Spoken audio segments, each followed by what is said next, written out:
Woo! Good afternoon, my friends. It's good to see you guys. Oh man, dude, what in the shit is going on with this case? People, we are. Hold on a second. Let me check my. Okay, we're good. We're good. Okay. Um. Yeah, yeah, I'm seeing a lot of the comments in the chat. You guys are dude, this is wild, man. Now we're gonna go over the whole hearing because we want to I want to recap. I'm gonna speed it up a little bit, whatnot, because I am gonna stop it and talk. I Some of you guys are probably wondering, Clara, where were you? I got some of those messages. Where were you? Where are you? You're not streaming it. And it's great. I love that I have like my diehards, my McLeans that are always no matter what want to watch shit with me, and that's great. But I recently decided that I think I'm gonna try it out, see how it works out for me. But I'm gonna start just streaming the hearings a little later, except for the trial. The trial I'll stream live when it starts. But these hearings, these pretrial hearings, I think I'm going to stream them later on after the fact so that I can speed them up, so I can pause them, so I can add sound effects and shit, because everybody gets all pissy about it when I do it live. So that way, those of you already fucking know what happened already. So you can suck a dick if I play sound effects and shit over it. So you can't be like, shh, Clara, I can't hear. Go fuck yourself. So, so yeah, that's what I'm going to be doing. At least for now, I'm going to try it out, see what happens. I mean, I don't really, you know what I mean? Like, and the thing is like, there's so many other people streaming it live too, and you're probably going to get more out of it. You know what I mean? I don't know. I mean, if I feel like it's more beneficial information wise for like law tubers to recap them because they can explain things better. But at the same time, if they, go over everything and explain things afterwards, no matter what, but I just feel like, I don't want to you know be up against, I don't want to butt up against other creators who can provide more insight and make you guys choose, because it really is more important. It really is important to me that you guys get the best possible information. That's the most important thing to me here. Getting views, and being first, that is a distant second to what is important to me here, because um I've never been more uh I guess I don't want to say affected. I've never been more involved um in a case, that's for sure. But I've never been, it's, to me, it's uh this case, I've grown to really care for everyone who this case is affecting, not just the Reeds, but the people of Canton, and Boston, and Massachusetts, and um I love that. Max Bang, you are now departing Glarer Airlines. And please make sure to buckle up when you go and fuck yourself. So, yeah, no need to announce your departure. Go fuck yourself. So moving forward,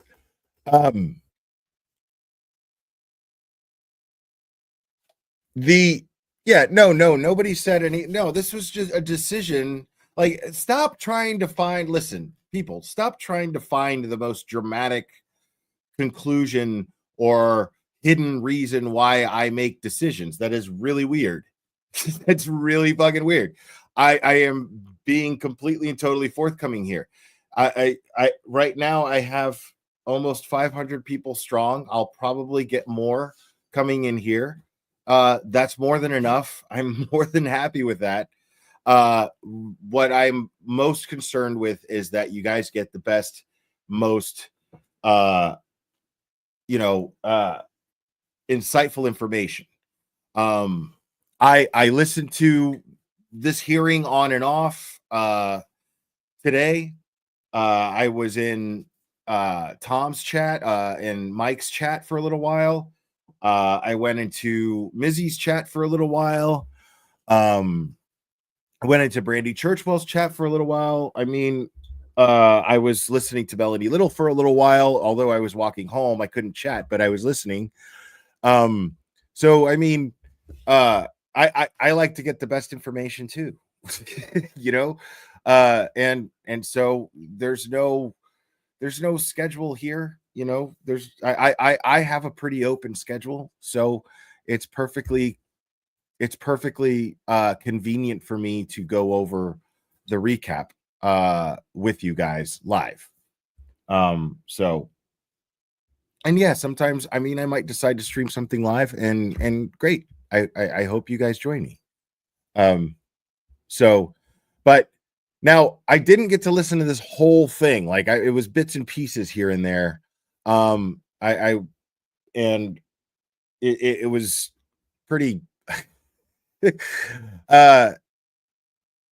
there was just a couple of things that I caught that I was just like, wow, dude. Wow. So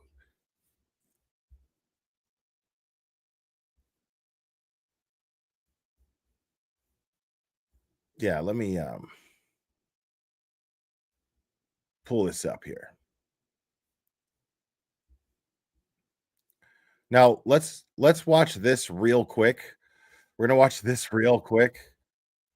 And then we'll lead up to it later. But let's just watch the Bev freak out first. Let's just open with that. How's that, guys? We'll we'll open with that.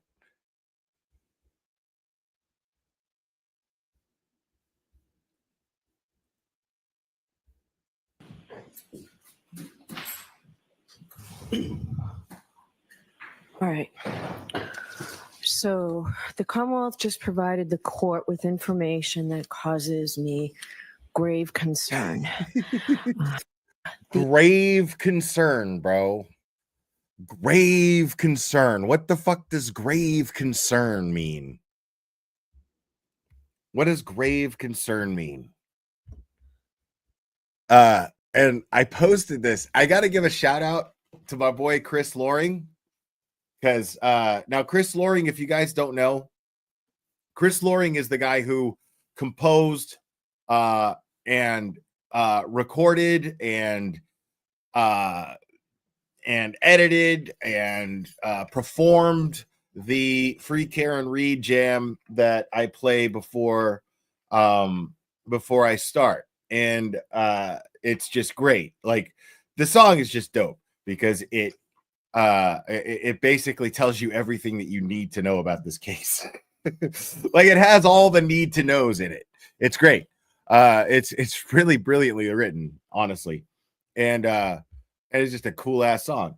So big shout out to Chris Loring. And he commented, I posted on my official Facebook page for the channel that I just quoted Bev going, grave concern with a question mark, because I heard this and I was like, what the fuck? Grave concern. And then Chris Loring commented, is there any other kind? And it just got me laughing. And then he put it like a little gif of Nicholson in in A Few Good Men, which is just fantastic. And it just made me laugh because it was just it was just a good little way to slip that little reference in there. It was great. It's great. And it's not one of the more played out lines from Nicholson in that movie, even though it's one of the best ones. And it's not like totally played out. So like when I read that, I just started laughing like hysterically. Grave concern. Bev is freaking out here. Let's see. The implications of that information may have profound effects on this defense and defense counsel. So for that reason, I'm going to suspend. Profound effects on this defense and defense counsel. What the fuck does that mean? And today, so that when we meet again to address these issues, all affected will be appropriately prepared. So I'll see you a week from today at 11 o'clock in the morning. You can tell me now if that is impossible for you.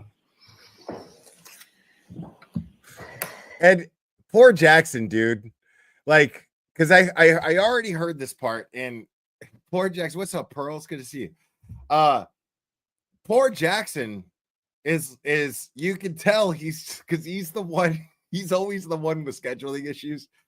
And this is one of the things, like, Bev already fucking hates his guts, you know? So like you can tell that Jackson is just like, fuck, now I gotta like make this awkward situation even more fucking awkward. And it'd be like, hey, Judge, ooh, hey, I mean, you think maybe he's got to be all touchy about it because he knows he's about to piss her off. Oh, here we go. I think we got a super dad. Super dad. I think we got a super dad. Super dad. Super dad. Super dad. Dad, dad, dad, dad, dad.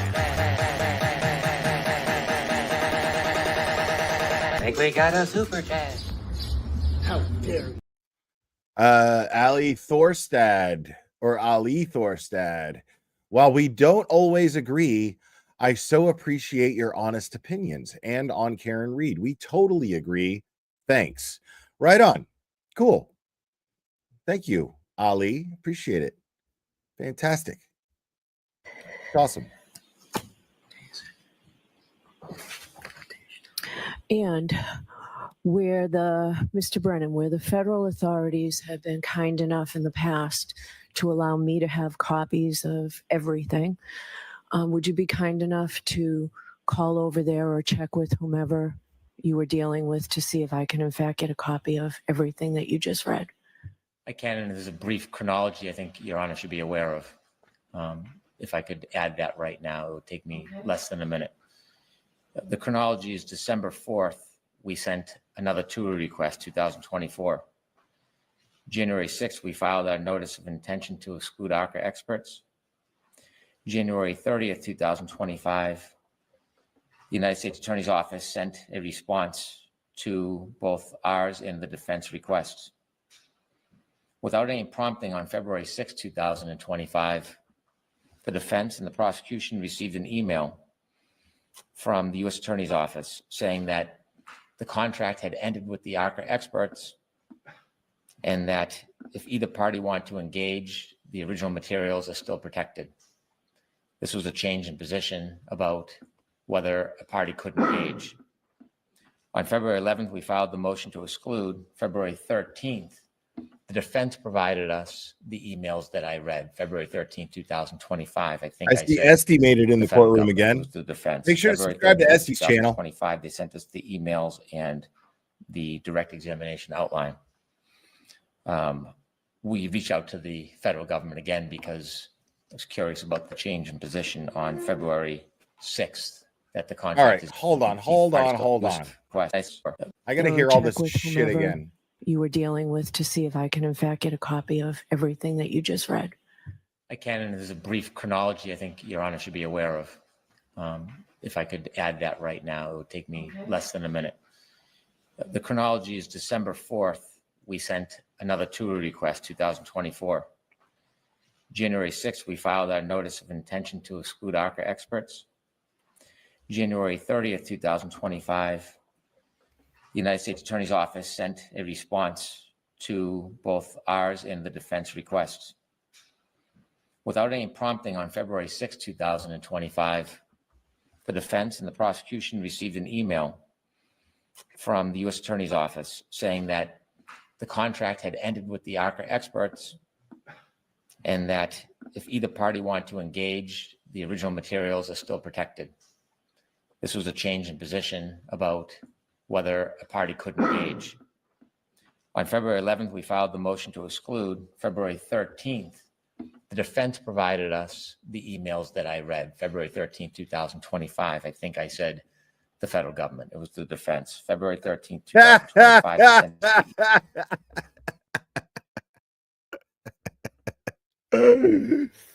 Oh my God, Bev. Jesus Christ, dude. Bev, are you serious right now? Are you fucking kidding me right now, Bev?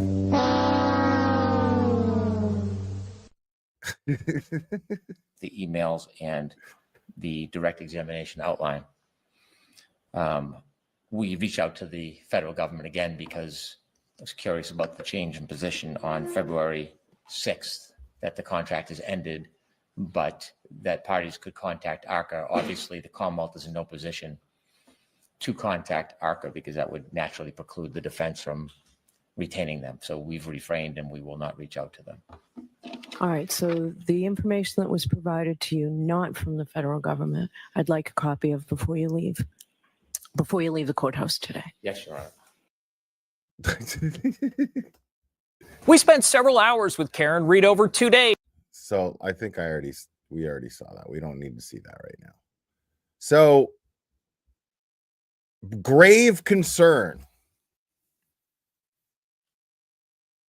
So here Bev thinks, if I'm understanding this correctly, because I could be wrong.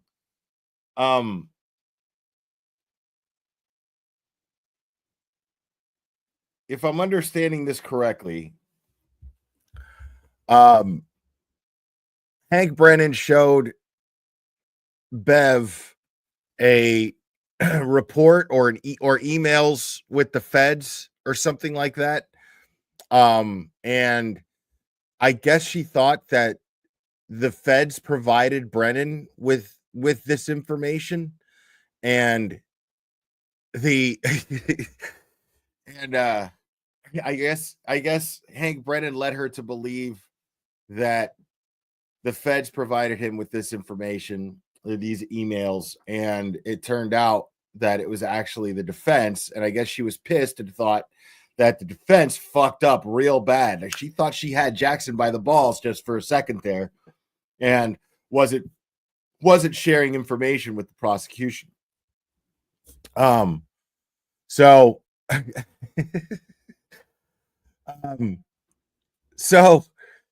then he corrects himself and he goes, "Oh, I'm sorry, Your Honor. I didn't mean to allude that the grave concern." Unreal, dude. So fucking stupid. All right, let's watch this whole shit show here.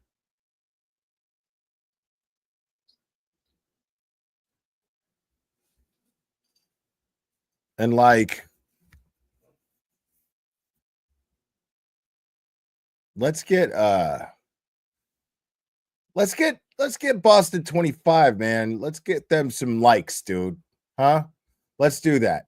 I've never done that before, but let's give the news station that we're streaming, because Boston 25 they're in our good graces right now, aren't they? So there's the link. Go click on them and give them a like real quick. And we're gonna watch this little okay. All right, wait a second. Give me 1 second. Well, I'm gonna go ahead and play this, and I've got a email I need to read real quick. That might be important. paper numbers on these? You probably do if you've been looking at mass courts. So Commonwealth's motion for records, WFXT TV, Boston 25. This is paper 479. Mr. Brennan?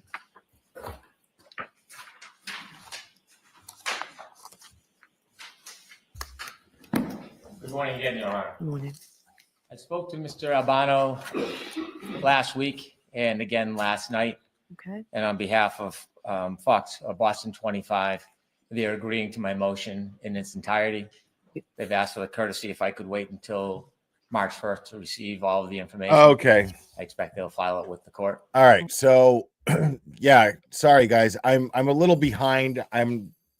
Probably other creators have probably talked about this, but I just got an email about that Karen filed a writ of habeas corpus or writ of habeas in federal court to overturn the SJC decision regarding the double jeopardy dismissal of charges 1 and 3, murder 2, and leaving the scene, resulting in a death, as multiple jury members have come forward stating that they were in agreement that she was not guilty of those charges. So, so there will be a hearing on March 5th at 9:30 a.m. And our man Weinberg is going to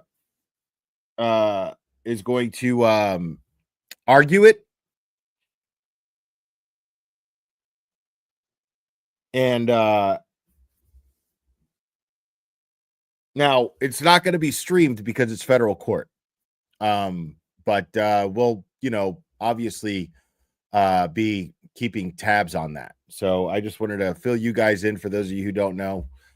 So yes, Karen Reed has filed a writ of habeas in order to try to overturn the decision that the SJC made. So March 5th looks like is going to be the date for that hearing. Okay. And so with the court's permission, I would ask Your Honor to endorse that agreement. Attorney Albano expresses his regret he couldn't be here. He had another engagement. Okay. All right, I will. So March 1st before they can get it here? Was that the date you They'll said? have it on or before March 1st. Okay. What's up, buddy? All right, Finish your so food. that motion is allowed by agreement, and the order is right here, Mr. Clerk.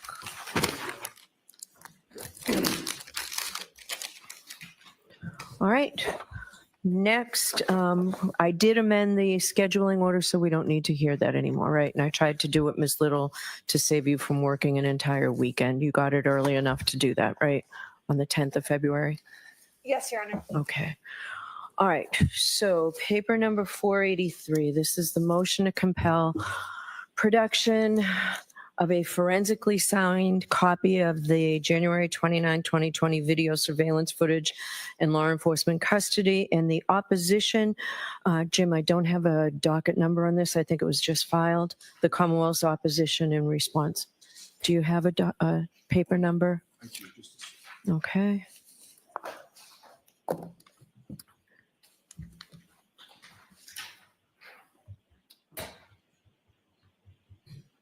I'm sorry, the opposition to. Defendant's motion to compel production of a forensically sound copy. We'll get started in the argument, and you can give me that. 506, Great, thank you. that's the response. Right. Okay. Who's arguing this motion for the defendant? I am, Your Honor. Okay. Jackson. We love Jackson. Thank you, Your Honor. My comments will be relatively brief. We filed this motion basically because we had no choice. We were following the court's instructions, meeting with Mr. Brennan after court the last hearing, which was the 6th, about the download of the video footage that apparently has been stored, or at least we believed at the time last week, had been stored on some sort of an iCloud. We were told that this was an account of a retired detective, as explained by Mr. Brennan, We met after court. Mr. Brennan told us that we did not need, I'm sorry, we told Mr. Brennan that we did not need an expert to fly out and go through all the machinations of having someone present. If all the information was download from some iCloud account, unnamed iCloud account, as long as that was videotaped, we were fine with it. And that was basically the agreement. That was the information that we had at the time. We're predicating that on a conversation that we had with Mr. Brennan I'm sorry, I missed a super chat. I just want to read it real quick. Paul Croak says, looks like Hanky Panky got his knickers in a twist. And it's 5 pounds. So looks like Hanky Panky got his knickers in a twist. He believed the Feds sent him information in the defense. They'll never pay the ARC experts. All right. Yeah, I know that was way more dramatic. But yes, I agree with you, Paul Croak. Thank you so much. All right, hold on. Here we go. Let's get back to it. In January, I think it was January 22nd. He indicated that he went to Canton PD the same date, and the court will recall December 12th was the date of what I've referred to as sort of the wild goose chase, that we sent an expert out, etc. It was a same wild goose afternoon, chase. Apparently, Mr. Brennan went to the Canton Police Department and found out that there was, in fact, additional video, which was news to us. He claims that it was news to him. And putting aside how odd that is, after 3 years of being told we have everything, he went on to explain in very specific form in a telephone conversation that he had met with a retired detective. At the time, he could not remember the detective's name. He said that the detective believed that he kept a copy of the January 29 video that we were looking for, and that he said that it was on a work computer's iCloud account. Mr. Brennan said that they intended to download it from the iCloud, turn it over, and that's the point at which we said, if you don't mind, just hold on that, because we're litigating ultimately this issue, which was the litigation we had on February 6th. So we had the hearing. The day after court on the 6th, after we reached this agreement that the iCloud would just be downloaded and videoed, we received an email from Ms. McLaughlin, and that changed the parameters of what we had believed and what we'd been told by Mr. Brennan. And it sounded more like this. The Commonwealth changed the story from some work computer iCloud account to the footage was being stored on what's called the, quote, department's video file system. It's very different than a retired officer's or a retired detective's work computer's iCloud, which is what. So it just goes on and on. Listen to that shit. Dude, listen to that shit. It's absolutely fucking ridiculous.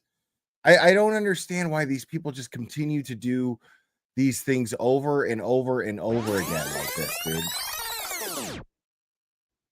Changed the parameters of what we had believed and what we'd been told by Mr. Brennan. And it sounded more like this.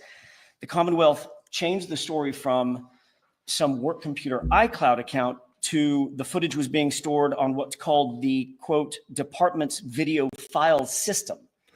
The department's video file system. Okay. So, number one question, why the fuck didn't they access the department's video file system while their expert was there, flown in all the way from fucking buttfuck Phoenix, Arizona? So why didn't that happen? So they say, no. We got this retired detective, and he had him, right? A whole lot of people pointing fingers at each other, like, oh no, it wasn't me. I don't know. Don't look at me. And now it's on this thing that sounds like it would be standard to have in a police station. No. So why the fuck didn't they access it in the first place, just to give them what they were asking for? I mean, and it's real simple what they're asking for. They're just asking for the original. They've gotten all these different versions of this stupid fucking Sallyport video and Canton PD video. They've got all these different versions of it, and they don't have any fucking, like, none of them are consistent. They're all fucked with in some way. And there's no metadata to verify their authenticity and originality. And it's not difficult. Like it's a simple thing that Karen Reed and her defense team are asking for here. It's a very simple thing. Give us the original. The fact is that in order to edit the video, in order to edit the video, it had to have been extracted from that device at some point. There's no way. So it had to have been extracted. So it exists somewhere, and maybe in an iCloud, somebody's fucking iCloud, whatever. But it's not, nobody wants to give it up. And it's simple. Just give us the original shit. Verify that it's original by providing the metadata along with it so that we can, and okay. But the thing is, the defense knows that they're not going to be able to do it. This is the overall thing here. This is the elephant in the room that nobody's allowed to talk about it in the interest of maintaining professionalism and not accusing people of dirty shit outright. So they have to dance around this shit because you can't accuse a brother of the law of something nefarious without actual proof. So they have to dance around this bullshit. They have to sit here and treat this like it's the elephant in the room. The elephant in the room is that this footage doesn't exist, or they got rid of it, or they are not going to give it up because it will prove that they framed Karen Reed. It will prove that the footage that they now have has been fucked with, doctored, edited, inverted, which will help prove their third-party culprit defense, which will help prove that Karen Reed is being framed. They'll never give that up. The defense knows it. This is all to get shit on record.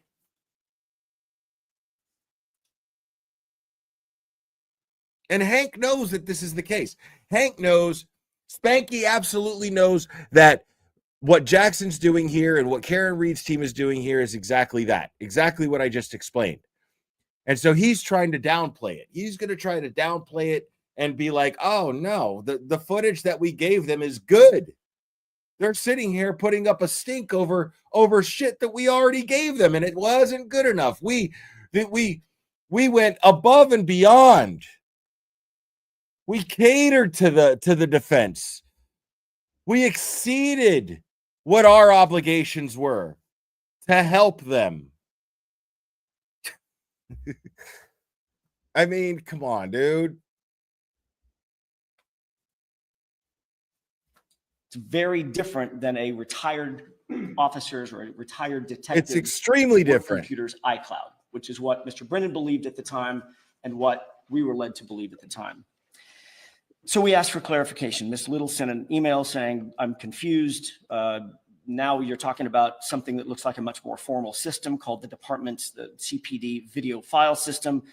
So we want, that's fine, no problem, download the videos, but we want the metadata and the log files that are associated with that. If it's on a formal file system, it's going to have metadata for the upload, right, for any access to the data, and for the download. We want the metadata and the log files as well. And that's the key entirely to the audit trail that we're interested in. Historically, we have been asking for videos, for all this video surveillance to be preserved and provided for about 3 years. And this has been one of the centerpieces of this litigation. When we asked for that additional metadata and the log files, Mr. Brennan, in my opinion, took an odd position, which is, nope, we had an agreement. We met right back there in that room. We said that you could videotape the download of the videos. You don't get anything else. If you want anything else, go to court and file a motion, which is why we had to file this motion. We don't think that it was necessary. This is metadata that is literally in the Commonwealth's possession as we speak. They have it. We're entitled to it. It's simple. That's all we're asking That's it. Mr. Brennan But they know goddamn well they're not going to give that shit up. They're going to come up with every fucking excuse there is, such as it belongs to a retired detective. You know, retired detective. Detective Julio Fulano de Tal. Like, which translates in English to Julio Joe Blow. I mean, that's all they're doing here. They're just gonna stall and play keep away, make excuses, say, "Oh no, this guy has it. This guy has it." Nah.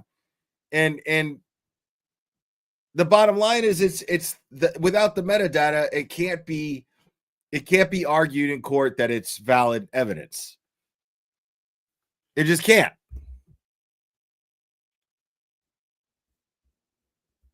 Referred to the video files being placed on Canton Police Department detective file, which is yet another name for where this mysterious video may be held.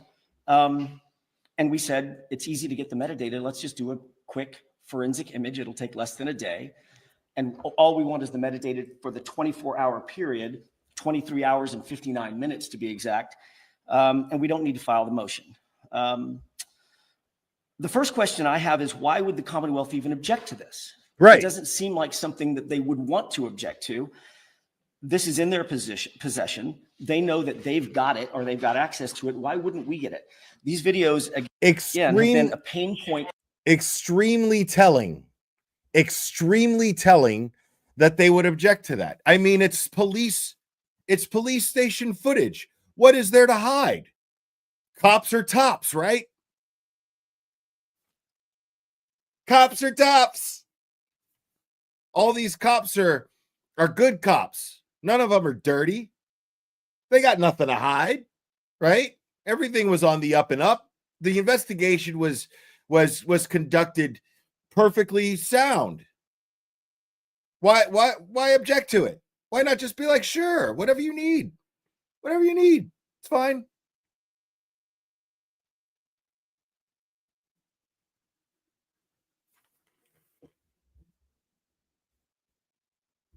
Point for this case. These videos have been a pain point for this case for time immemorial, since the beginning of the case. We've been demanding that footage from 2022, January 29th, 2022. We were told explicitly on December 12th that no footage existed when we went out and had an expert look at the DVR. Their analyst actually called Mr. Brennan when our expert, who was on the floor at Canton PD, asked, are there any original files that are in the possession of the Canton PD? The analyst went, I think her name was Colleen Crawford. It was Colleen Crawford. It was She Colleen went and called Crawford. Mr. Brennan, according to our analyst. Mr. Brennan then informed Ms. Crawford to tell our expert, get it from the defense. Whatever, if you want original files, get it from the defense, knowing full well that we don't have it. If we had it, we wouldn't be there. Wow. Wow. And then it was that same day that miraculously the Canton Police Department revealed that, in fact, it did have some video footage on this either iCloud or video system. We take the position very clearly that this is Brady information. It's exculpatory information. The audit trail is also Brady and exculpatory, because the audit trail will tell us information that we won't otherwise have from the raw video.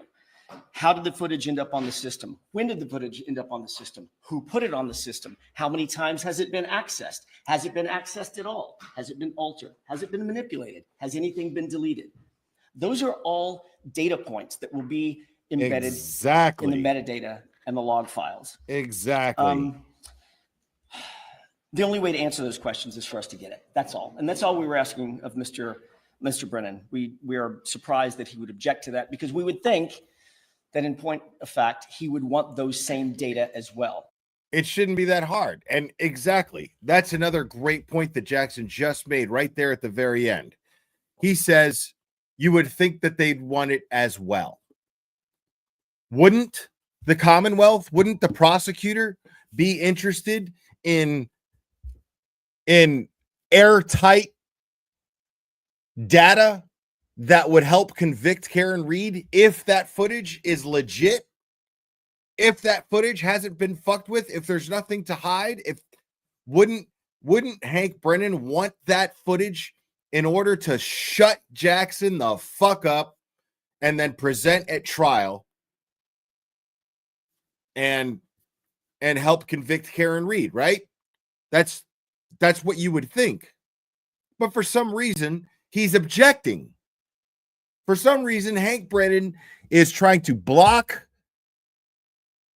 the defense from having access to what they're entitled to.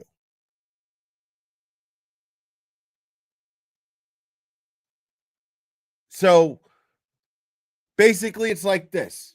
Karen Reed's defense is going, yeah, but this video is inverted. This video is skipping. And, we suspect that this is, Turtle Boy is going on Howie Carr. Now, we haven't done that shit in a minute. So we'll take a break from this in a second. And we'll listen to Howie Carr. Give me 1 second. Let me pull that up.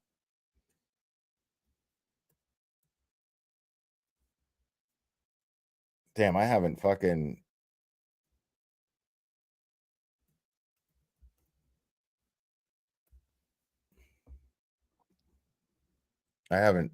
pulled up Howie Carr in a minute, dude.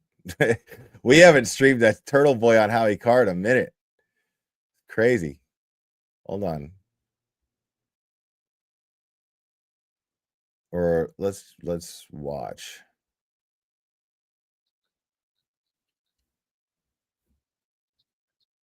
About the ARCA experts, the experts, crash reconstruction experts who were originally hired by the federal government. What happened in this today, and what did Judge Auntie Bev Canone do when? Go ahead. So keep in mind, what's his objection to the ARCA experts? What's his real objection? He doesn't like the fact that they completely blow up his whole case. That's what this comes down to. Those two guys are going to get on the stand and say that John O'Keefe was not hit by a car, and that the injury, the damage to the car is not from a motor vehicle collision, which is going to immediately exonerate her, and he has to do whatever he can to try to prevent them from testifying. That's all this comes down to, and he's trying to prevent the lawyers from asking them these questions. So that's all this is. He knows those two guys are bad. So he's trying to find a way, some technicality to try to prevent that from happening. That's all this was today. He apparently found out that they, he got their communications. First, he lied to the judge, and he got her all upset. And he said that, Your Honor, they've, I got these emails, these communications from the FBI. So it made it seem like the FBI, the federal government, was giving him communications. And she then lost her mind and then came back later on, and then he changed it. Said, "Oh, actually, no, I got it from the defense themselves." So the defense gave them these communications that they had. Wait. So he said, he told the judge that he had gotten these emails from the FBI, which was a lie. He lied. Defense, right? Yeah. So he misrepresented. He corrected himself later on, but only after the judge had thrown a hissy fit and took her ball and went home. Basically, she canceled the whole thing. Like in the middle. So he makes these allegations. The defense doesn't even have a chance to respond or reply to any of them. And then she immediately says, I'm going to take a break real quick. And nobody knew what was going on. She came back 20 minutes later and she said, that's it. We're all going home. You guys are all in big trouble, basically. And we're going to talk about this next week. There was no hearing planned for next week. Now there is. And so they're going to have to answer for this. Apparently, according to what who's going to have to answer for what? That they were communicating prior to them testifying, that they were paid off by the defense, which is, I believe there's an invoice for like thank you, Greta K. $23,000 right. or something. Again, Alan Jackson gave this to them. And because guess what? They don't eat at McDonald's when they come here. And they don't right. take Amtrak. Well, They jump so on these guys, these ARCA guys, they were the best witnesses for the defense, obviously, because sure. they totally blew up the 95% of the fantasy case. that she hit O'Keefe. But they were hired originally by the FBI as part of the investigation into the breathtaking corruption in this case. But then the defense brings them in as witnesses. They have to pay their expenses. They don't work for nothing. They're the best crash reconstruction experts in the U.S. They're PhDs. Hourly fees or anything like that. They're not paying them for their services. They're paying to fly and lodge them, which they had to do twice because the Commonwealth insisted on a voir dire. Yeah. They had to fly these two guys in, twice, have them stay at hotel rooms for a couple nights. I'm sure they don't fly coach and get them in here. Yeah, because they're not paying them for the services. Yeah, They're because they paying to couldn't. fly and lodge them. Yeah, they couldn't. The judge couldn't accept the fact that the FBI would hire people who knew what they were doing on crash reconstruction. They had to have a special hearing, so they were charged twice for bringing them in and putting them up. This coming from the biggest taxpayer leech of them all, Bank Brennan, the guy that's being paid, his contract said he's supposed to be paid $75,000. Hashtag Hank Spanky Brennan. The taxpayers more than $150,000, and he's sitting up there crying about $23,000 that they had to pay out of their own pockets. The legal defense fund had to pay for this. Hank Brennan doesn't care. He's just stealing it from the taxpayers. This is money Right. that's literally being thrown away on Right. him, which no reporter is asking the district attorney's office about because Michael Morrissey is too cowardly and afraid to face the media and answer questions because his office is the one that's supposed to be paying. What's up, Steve? But we pay Wait. taxes for this, for district attorneys to prosecute these cases, and we got to pay this guy. Turtle to Boy, do it for him. I haven't heard about this $150,000. I thought he was capped at $75,000. When did this come out? Oh, I might have to do a little story about I that. guess you are going to have to do a story. Come on, Turtle Boy. Yeah. Well, He yeah. billed the taxpayers How you're a almost little behind. $150,000 when the agreement was for $75,000, and we're not even at the trial yet. We're not really that close yet, and he's already built. I mean, this is going to be like $1 million bill for the taxpayers when it's all said and done. And you know how much he charged for Whitey Yeah, he got for the it right. Whitey trial. I mean, I don't think we ever got the exact numbers on how much that cost.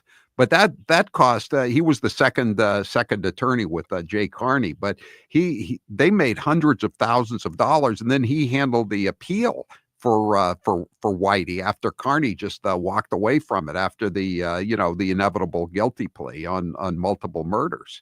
So he made a ton of money on Whitey Bulger, and now he's making a ton of money trying to railroad Karen Reed. Yeah, There you go. At least with that, Whitey Bulger is entitled to an attorney. Right. The Commonwealth already has an attorney. His name's Adam Lowry. Why is he not good enough? Why do we need to pay this guy? Oh, right. Right. This guy's got tricks up his sleeve, and he's trying to use technicality. He looks at this case, he evaluates this case, and he's like, those two ARCA guys are going to make my job much harder. It is going to be much harder to convict Karen Reed. Exactly. If those guys are allowed to testify, and if Alan Jackson is allowed to be the one asking them questions. That's what this is about today. He's trying to get Alan Jackson to have his pro hoc status revoked by Judge Cannone, which I will bet your bottom dollar that's going to be the topic of the next hearing. I mean, she basically said it. You guys are in trouble, and I wish she had the same outrage when an inverted video from a Yeah, dude, was shown in a murder trial inside her courtroom, and they said I it got was a so true many and accurate words about this. representation of what happened in there. That's the same judge just looks past all this. She looks past the fact that the lead detective, turns out he's good friends with all the witnesses in this case And solicited a bribe. Was no joke with the head. Right. And off the stride. Like, she just looks past not all that doesn't matter. But this today, she was literally shaking in the courtroom. It looked like she was about to have a mental breakdown. And then it's like, and then you found out later, what she was so upset about. Thank It's you, like, nightclubs. That's it. This is what you got, all your panties in a bunch. Oh my God! It's like she can't even hide it. As I recall it, outright buy it. As I recall it, all Alan Jackson did was say, were you of these ARCA experts, these crash reconstruction experts that were initially brought into the case by the feds?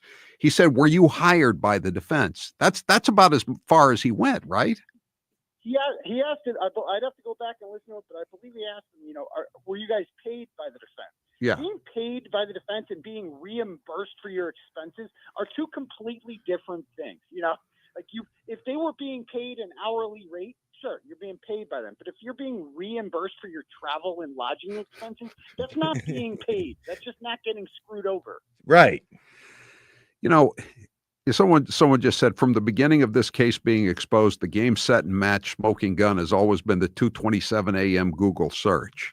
So I mean, they've got that dead to rights in this second trial, do they not? I mean, they have no. It is. I mean, I interviewed a juror over the weekend, and it was just shocking what they didn't care about. And amongst the things that they just did not care about at all was the 227 Google search. Right. And the Commonwealth did. I mean, you got to credit to them. Like the problem with the defense is they found this Google search and they said something about it. That was their biggest mistake. They should have kept that in their pocket until 3 days before the trial, so that the Commonwealth couldn't come out, because all that did was give the Commonwealth time to go and find their own quote unquote experts. Some former cop from Alberta, Canada, who's trying to sell an app that nobody uses, Right. and is using this trial. He was pitiful. Promotion. Yeah. Listen. Yeah, they were pitiful. So today Crazy. Go ahead. The feds, the defense today also filed a motion in federal court to have the case thrown out, but that's not going anywhere, is it? Yeah, I can't imagine that going anywhere. And I understand that she feels the need to do that, but I just can't imagine the federal court. I mean, they've been no use they've been just as useless on the free speech issues regarding protesting outside and whatnot. They've been just as bad as the court. I thought you said, I think I read in one of your tweets this morning that that they were both talking about how the federal investigation is continuing. Is that correct? Yes, they both did say that. They both have said that the federal, that's one thing he did confirm, is that the federal investigation is ongoing. It's still going on. It is not closed at all. So, what that means, like if they work on it every day, what their leads they're tracking down, who knows? Because they keep it all a secret. But you would think today, after seeing this blow up, it's like, are you guys going to get this under control or not? Because the situation isn't going to resolve itself clearly. Like, what the fuck is going on? So would you suggest that people watch the entire Channel 25 interview with Ted Daniel? Is it pretty good? Sure. When you see the entire thing? It's great. It's good. It's enlightening. You learn a lot. You learn a lot about exactly what's happening. Like, these lawyers are all basically doing this for free at this point. And that's one thing we learned in that, is that all the money that's being raised is going towards expenses for all these experts, like the $20,000-$30,000 that apparently we had to pay to lodge these ARCA experts. I mean, money well spent as far as we're concerned. But at the end of the day, the government, their experts, they get to do this for free because it's all paid for by the taxpayers. But Karen Reed has to pay out of her own pocket. So that is one thing we learned from that, is that these very high-priced attorneys who could be making a killing representing Saudi oil companies or whoever else out there, and the JFK library trying to get reopened. Instead, they're spending their days trying to exonerate this innocent woman, because rarely do they have a client as defense attorneys who's just transparently innocent. Right. And so it's a case of a lifetime for them. Yeah. It really is something, and so I haven't listened to your interview with the juror, but I'm told it's pretty interesting, and I think you're right that people just want to hear like long form interviews more and more. Even this is pretty short compared to what people want to hear. What was the big takeaway from that? We're almost out of time, but what's the big takeaway from your interview with the juror from the first trial? Is that they basically dismissed her entire defense as distractors. He must have said distractors like 100 times. That's how they viewed all the butt dials, all the McAlvert stuff, the 227 Google search, all of that stuff was just a distraction. They thought that these ARCA experts were paid off by an insurance company to lie, basically. And at the end of the day, all they cared about was the fact that she was drinking and driving. And, she's the one that brought him there, so she must have done it, which is scary. But they still scary. acquitted her on 2 of the charges, 2 out of the 3 charges. Yeah. But he was saying that that's because, a few of the people in the room obviously listened to all the evidence and took that into account, but other people just couldn't be moved. They just didn't care. And that's ultimately why the jury hung on the manslaughter charge. Right. A lot of people have driven drunk and haven't killed anybody. You know what I mean? Right. That's why I'm sure a lot of the people on that jury have driven drunk and haven't killed anybody. None of them are named Kennedy, but yeah. Right. That's why you only get your license taken what a away. mess. And what a mess. Fucking all right. So when are you gonna years. be on again on YouTube? I'll be on tonight talking all about this disaster in court today, everything that happened at 9 o'clock. And the next hearing is it's a week from today. Yeah. The next hearing is a week from today. Correct. A week from today. What a mess. Okay. All right, Turtle Boy. Thanks for being with us. And people can follow you on YouTube. You'll be on tonight. They can follow you tbdailynews.com. That's your website. And follow you on Twitter, Dr. Turtle Boy. Dr. Turtle Boy. Right. Thank you. Thank you, Aiden Carney. I appreciate it. Turtle Boy. Real estate auctions don't mean distress. Real estate auctions. All right, man. Always good to I just love the I always love the dynamic between Aiden and Howie. They're just good together. They're just good. And I would love to hear just like the 2 of them just sit down and talk about this case like for like a couple of hours, just a Howie Carr and Aiden conversation would be great. And I found another piece here. Christina Rex posted something from the news van there. But I'm going to play that afterwards. I'm going to be live for a while, it looks like, guys, because we're going to explore what everybody's talking about here. We're going to explore this a lot today. So let me go back to the hearing.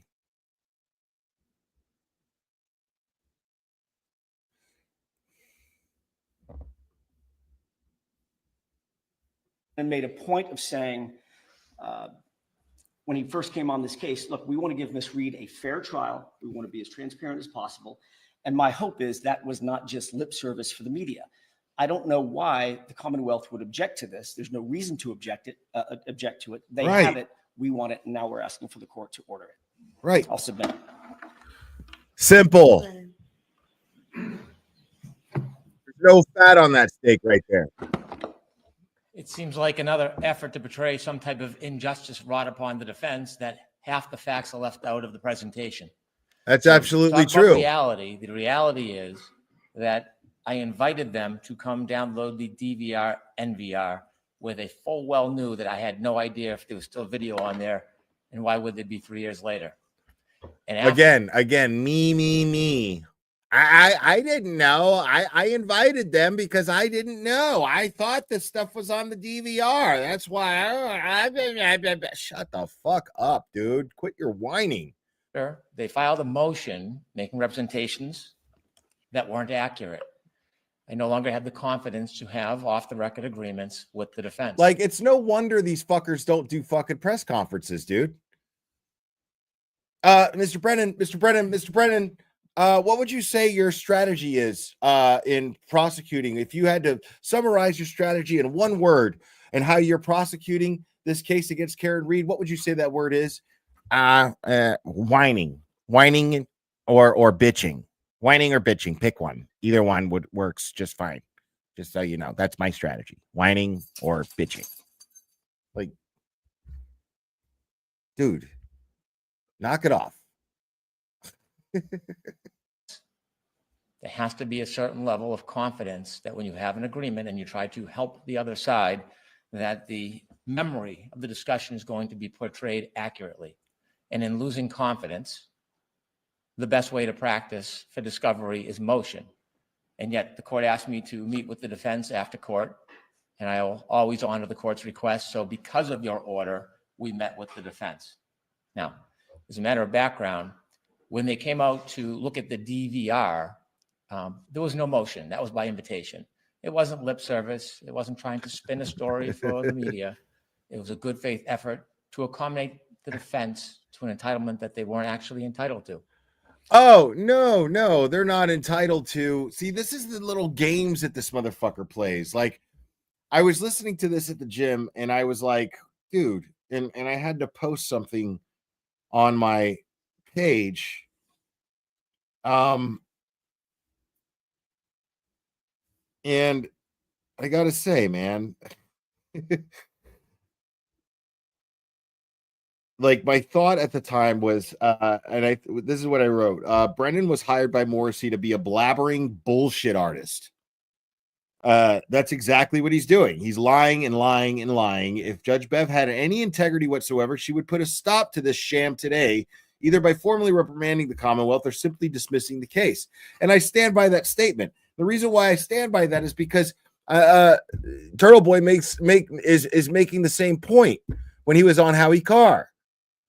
Because it's amazing that Judge Bev gets fucking like she gets all fired up over the possibility that there was some a possible just miscommunication from the defense. She was ready to throw the hammer down on the defense over that. Yet we see an inverted video. We see them playing keep away with discovery. We see all of these games taking place from the Commonwealth since pre-trial for the past 3 years. Compel, motion to compel, motion to compel after motion to compel after motion to compel the judge to get the Commonwealth to share discovery, exculpatory evidence that Karen Reed is absolutely entitled to. Yes, she is entitled to it. The defense is absolutely entitled to this. It's exculpatory evidence. So he's just bullshitting and saying things out loud, expecting them to just be true because he says them out loud. It's insane, dude. It makes absolutely no sense. Oh, here we go. I think we got a super dad. Super dad. I think we got a super dad. Super dad. Super dad. Super dad. Dad. Dad. Dad. Dad. Dad. I think we got a super dad. How dare you? Nightclubs, thank you so much. I sent you a private message on Facebook on breakdown of the dates Brennan made. Seemed that AJ was doing something wrong. Breakdown of the dates Brennan made seem that AJ was doing something wrong. Okay, I'll look into that. But I'm not sure I understand what you're talking about there. I didn't go on the 12th and speak to the police officers because we were here on Dr. Russell. I went after because I wanted to know more about the cameras. I had never visited the station. I wanted to know about the process. And I wanted to ask firsthand anybody that was there about the process because I wanted to do due diligence. And when I met with the chief and other officers, I was told by a retired sergeant who was there, DGM Petro, that he was the officer who would download video upon request. He never downloaded a 24-hour period. He was never asked to. There was never a motion to. When the government would ask, or state police would ask for a download of a particular event, like the Sallyport area, he would download it. What's up, Scott Messerschmidt? That is on the DVR, an independent unit that has all the metadata and the logs if it still survives. You see the word games that this fucker plays? You see the word games that this fucker plays? What's up, Microdots? Good to see you, Rich. Like, the DVR system is an independent device. Listen to this shit. Download it. And what he told me is that that is on the DVR, an independent unit that has all the metadata and the logs. It's not an independent unit. It is not an independent unit, okay? It is a tool employed by the Canton Police Department. It is not independent. It doesn't go in there and get it doesn't go in there and go, "Hey, yo, if you want my services and if you want me to record and store shit, homie, I got to work under contract. I'm an independent contractor, homie." That's not what the DVR system is doing. The DVR system is a fucking tool that is owned by the taxpayers of Canton and employed by the Canton Police Department. It is that simple. What do you mean it's independent? What the fuck are you talking about? It's an independent unit. An independent. No, it's not, dude. Like, what are you talking about, bro? It's not a fucking Merc. Like, what the fuck are you talking about? Like, the Canton Police Department are absolutely responsible for everything that goes in and out of that DVR system. If it still survives time. He said when he would download it, he then had his own hard drive at his office, and there was different files. One was called detective file because he's a detective. And he'd simply click and drag a I gotta know. Thank you so much. Bev shaking cause FBI is getting closer to her. Yeah, that's a good theory too. Thank you. I gotta know. Appreciate it. That's a good theory too. copy of whatever he filed or copied for the government or the state police before. It wasn't a full accounting of all the metadata or all the video. It was whatever he decided. I love his like, I love his fucking methodology here, bro. He likes that word. I love his methodology here in his prosecution, in his argument. He's like, oh, you know, I'm speaking to you, Judge Bev, as a very innocent bystander in all of this. It's very important that you view me as somebody who is very innocent, Judge, and I'm doing the best I can to accommodate everyone here. Like, the tone of his voice is so fucking irritating because he is so full of shit. You're right. We're just doing what we're supposed to be doing, and the defense is asking for too much from us, Judge. It's too much, Judge. I mean, we're going above and beyond everything that they've ever asked for, Judge. They're not entitled to exculpatory evidence because Karen Reed, even though the Constitution says she has rights, she doesn't really have them, though, does she, Judge? And why do I have to be the one to give her her rights? Why do I have to be the one to be responsible for Karen Reed getting a fair trial and being prosecuted fairly, Judge? I don't understand. This guy is such a fucking bullshit artist, dude. It is so ridiculous. The copy because he was like, look at Janet's face, bro. Like,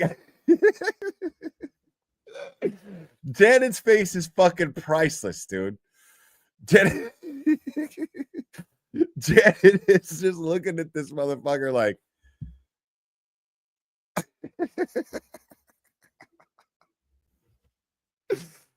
I can't fucking believe this is real life, bro. I can't fucking believe it. To copy it. And so I thought, well, there's more information that exists. It's not going to be a 24-hour period. It's probably going to be cumulative, but I wouldn't know unless I looked. Now, the standard practice is the Commonwealth would then just ask the detective to download a copy, and we'd meet our Rule 14 obligations by providing it to the defense. It's as simple as that. The defense is entitled to know more. There's Wait, nothing what- mysterious about it. There's as no simple hiding as about what? it. There's Hold no on, I gotta hear story. that one more It will time. be cumulative, but I wouldn't know it exists. It's not going to be a 24-hour period. It's probably going to be cumulative, but I wouldn't know unless I looked. Now, the standard practice is the Commonwealth would then just ask the detective to download a copy, and we'd meet our Rule 14 obligations by providing it to the defense. It's as simple as that. The defense is entitled to know more. It's not as simple as that, because in no way, and at no point there did you say we would be also including the metadata to that footage. So no, dude, no, excuse me. It's not as simple as that. Drinking soda. It's not as simple as that. I love that shit. Well, Judge, we're willing to, the detective is going to download it and provide it to the defense, and it's as simple as that. No, it's not, because it's not as simple as that if you don't fucking include the metadata, bro. We want the metadata. And it's funny because so far I haven't heard him use the word metadata yet. In his counter argument here, he hasn't used the word metadata yet. It's like he's actively avoiding the word metadata just to keep it from Judge Bev. It's slick as fuck. Like he's playing mind games. Nothing mysterious about it. There's no hiding about it. There's no story. It's just video on the detective file. Right, On his hard Microdots. drive. Exactly. But I called the defense, not only due diligence, professional courtesy, to say, you are already involved in the process with the NVR DVR. I've already invited you to bring an expert. I want to download this information that he copied over time and give you a copy. And they said, we don't know how we feel about that. Can you wait? I did not want to wait. I don't want any video being overwritten or destroyed. It was against my judgment, but I was deferring to the defense request to wait. And now it has become part of the spirit of their argument of oppression that somehow there's something odd or miraculously hidden about this. It is simply video that the sergeant clicked and dragged to another file that we can go in, click and drag it to a hard drive, and give them a copy. After you asked us to speak in the back room, the 6 of us were there. We had a conversation. We said we would simply copy the video, and then as another measure, which was unnecessary, we'd actually videotape it. Now, we did that because the defense wanted us to, and also it seems if it's on videotape, it can limit baseless allegations later, so we were happy to do it. And then when we got back to the office, the request changed. Under the spirit of Brady violations and due process, it was suggested that you see how he does that? Like whenever he mentions things like Brady violations and Rule 17, what he does is he like downplays it with his voice. You notice that shit? This guy, like, he's a fucking bullshit artiste. Okay? Now, he's not exactly Rembrandt. You know what I mean? He's more like a Jackson Pollock, just shit all over the fucking place. Like shit all over the fucking place. Gets paid a whole lot of money to fucking splatter shit all over a fucking canvas, dude. That's what he is. And then say it's beautiful. Oh my God, look.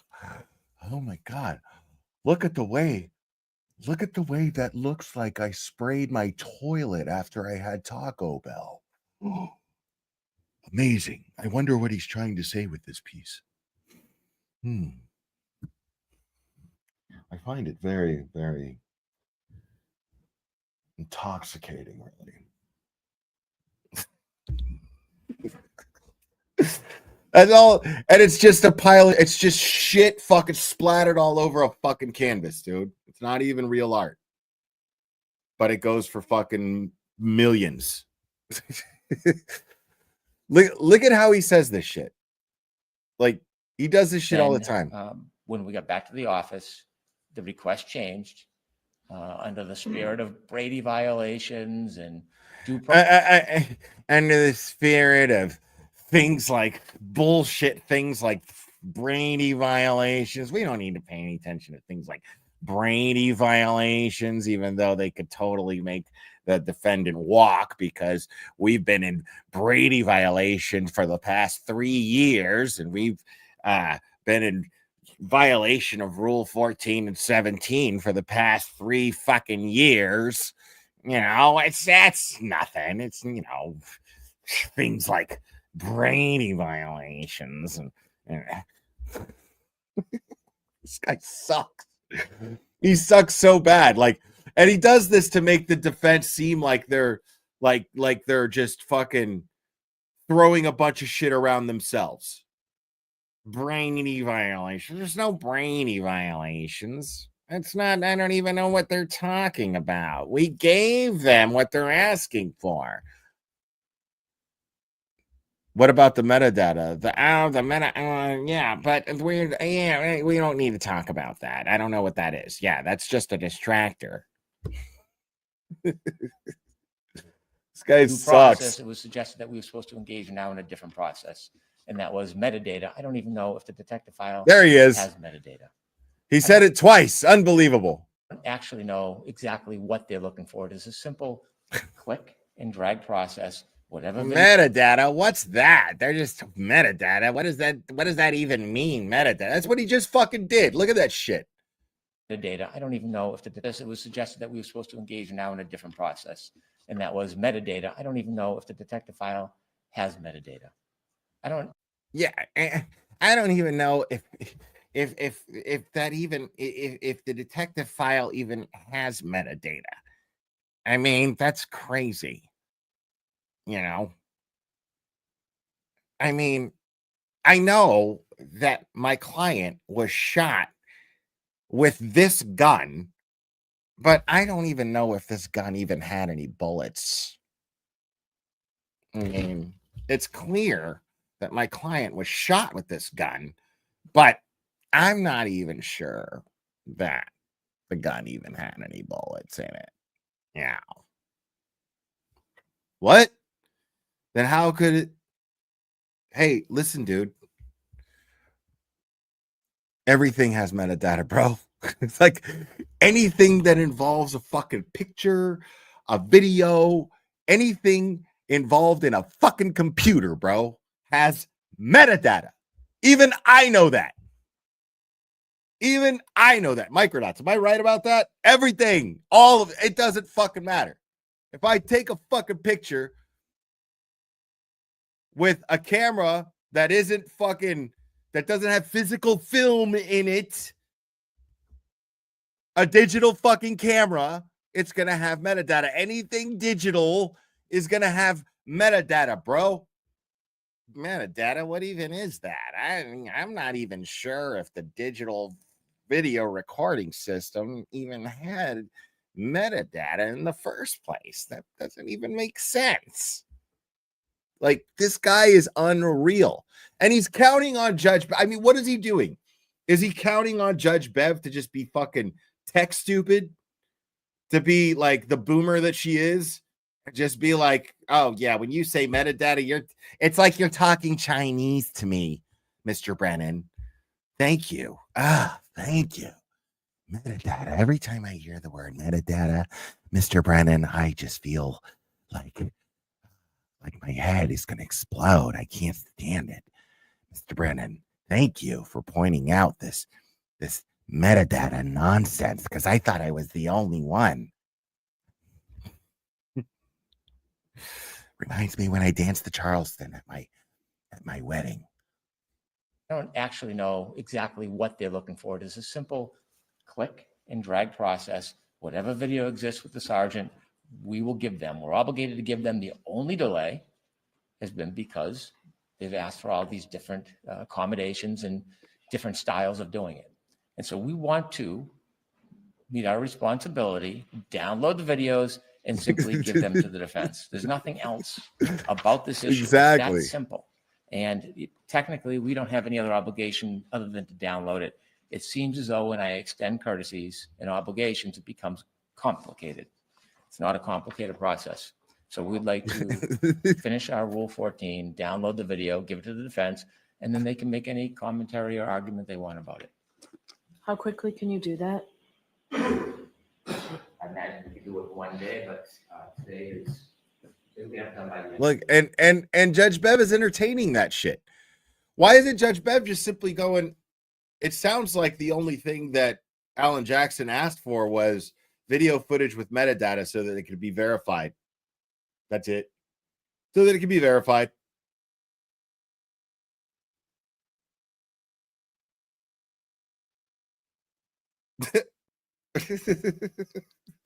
Like, it's real simple for Judge Bev to just be like, well, it sounds just like that's all they're asking for. So over the course of whatever time we take until the next hearing, I'm going to Google metadata and find out if it's necessary. Find out what the fuck it is. Like, why is it Judge Bev like, she's just going, okay, I'll take your word for it, Mr. Brennan. How soon can you have this bullshit that's going to delay this even longer?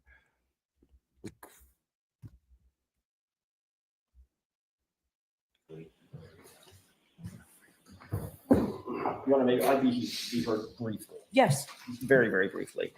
take your time. Thank you. Mr. Brennan's confidence notwithstanding, I don't know what to say about that, pretty immaterial, what his level of confidence is. I'm more concerned about his obligations as the representative of the Right. Commonwealth. Like, nobody gives a fuck about you, Brennan. Nobody gives a fuck about how good you feel or how confident you are or none of that bullshit, dude. We want what you are obligated to give us. You're saying you're not obligated to share exculpatory evidence. We're saying that you fucking are. And the metadata could be exculpatory. So give the shit up. It's not that hard, bro. I don't understand why you're having such a hard time with this. Just give us the fucking metadata. That's all we're asking for, dude. Commonwealth. And he really didn't talk about the metadata in his argument. He didn't talk about his metadata in his I love written it. He sure as fuck didn't, did he? I mean, he said the word twice. presentation, his opposition, because he knows that we're entitled to it. Right. That's all we're asking. One thing I really agree with him on. This is simple. This shouldn't be a fight. Exactly. He's got video data.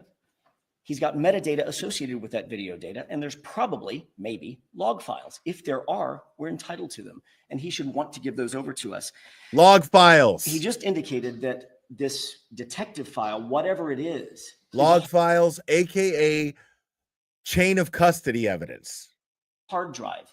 Every electronic storage device has metadata on it. So even if it's a drag and drop, makes it sound Right. super simple, that electronic drag and drop will have metadata associated with it. That hard drive, every time it's accessed and the data on it is accessed, also will have metadata. Euphemistically, it's called electronic fingerprints. Every single, whether it's a thumb drive, Now, a you hard guys drive, see- or a server. Right now, Alan Jackson is basically saying exactly what I just fucking said. But the difference is exactly why I could never be a fucking lawyer, a trial lawyer, even less, because I would be just as fucking sarcastic and snarky as I just was. I would have been fucking mocking the guy. I would have just been like, I would not be able to contain myself from doing to some degree what I'm doing on this show. Like, this isn't even like, I don't do this shit to be like entertaining on the show. Like, this is just how I react. If you guys weren't sitting here, I definitely wouldn't be talking nearly as much, but I would be fucking like, what? You know, like I would be reacting if you guys weren't here and I was just listening to this on my own, and I'd be mocking the guy just to myself. It's guaranteed. Guaranteed. That's exactly why I could never fucking be a trial lawyer, dude, or a lawyer of any kind. There's no fucking way, dude. I don't have the fucking brains for it. And second, like, just because I'm seeing right through Brennan's bullshit I could not be professional in the way that Alan Jackson is being professional right now. I could never do it. I would have been like, is this fucking clown for real, dude? Those words would eventually come out of my mouth. Like blurted. Your Honor, is this fucking clown for real? Excuse me, Mr. Glare. No, that's not how we conduct ourselves in my courtroom.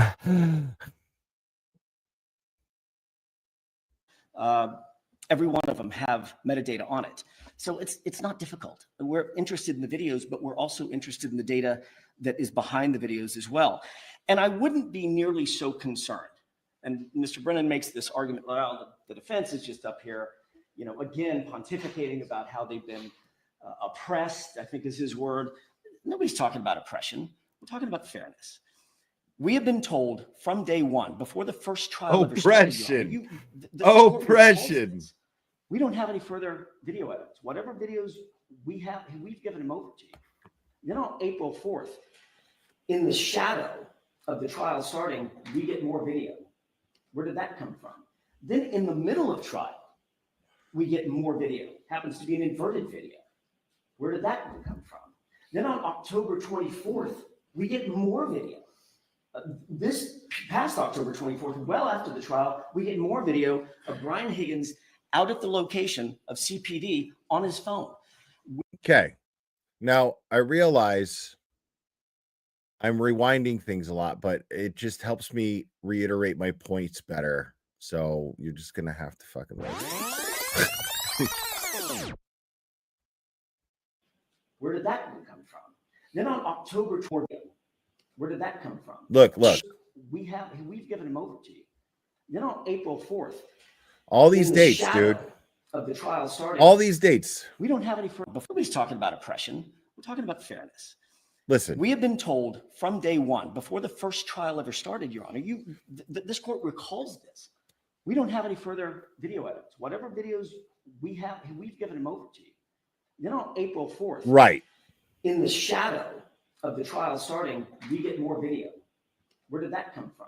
Then in the okay, so at that point, at least Judge Bev should have been like, okay, in the future, when you're asked to give possible exculpatory evidence, which the defendant has a right to, please do so.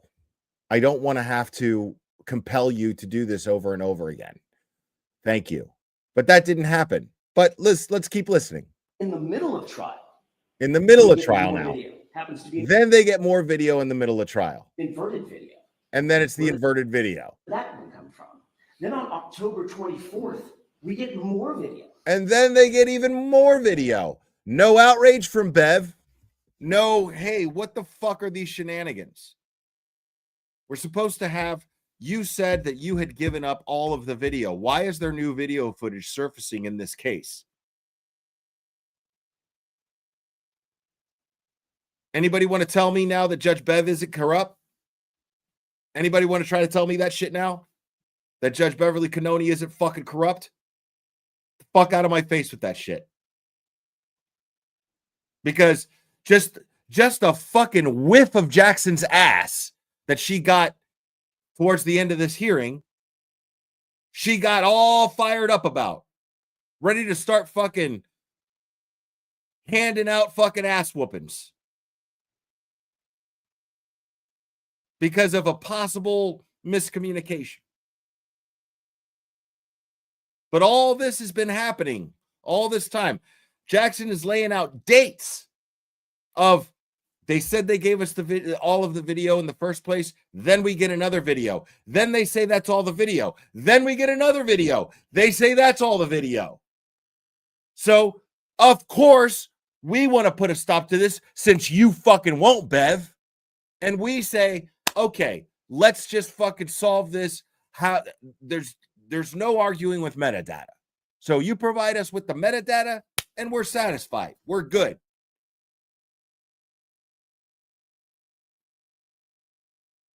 But what the fuck? Where is Judge Bev's outrage at all of this taxpayer money being wasted? Where's Judge Bev's outrage at time being wasted? Where's Judge Bev's outrage that Karen Reed's rights are being violated?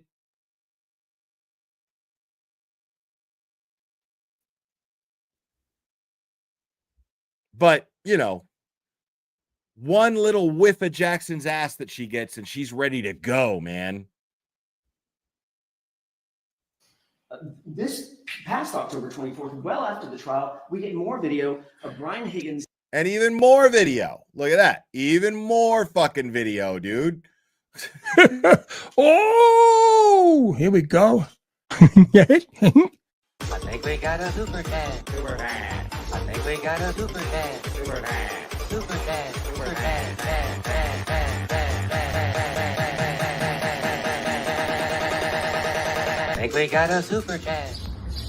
How dare you? Beck, thank you so much. Rant. Fuckface Brennan and his bullshit is infuriating. His voice is I don't knows and you should, bro, is your goddamn case now. I hate him the most because I actually miss What If Anything after listening to this whining. Yeah, who thought that we would miss Lally? I'm not sure though. I do find as frustrating as I find Hank Brennan to be. I actually like like for the same reasons that true crime junkies fucking are assholes. Like I find the dramatics of Hank Brennan and the ridiculousness of his bullshit to be entertaining. So there's part of me, like, for the sake of Karen, yeah, I would prefer Adam Lally, but for the sake of entertainment and not going completely fucking crazy in this case, I like making fun of Hank Brennan. He's very easy to make fun of. But yeah, it is infuriating. It's absolutely. But what's funny is he's only doing what he's hired to do, right? And I'm not defending him.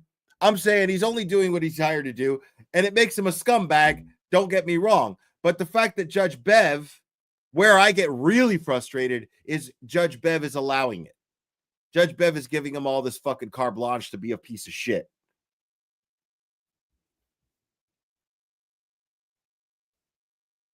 That's where I'm pissed off, is like, I expect him to do this shit. If he's working for Morrissey, this is the kind of shit I expect. But the judge, what in the fuck is going on? Out at the location of CPD on his phone. Where are these dribs and drabs of video coming from? That's all we're asking. Right. And Mr. Brennan should want the October 24th.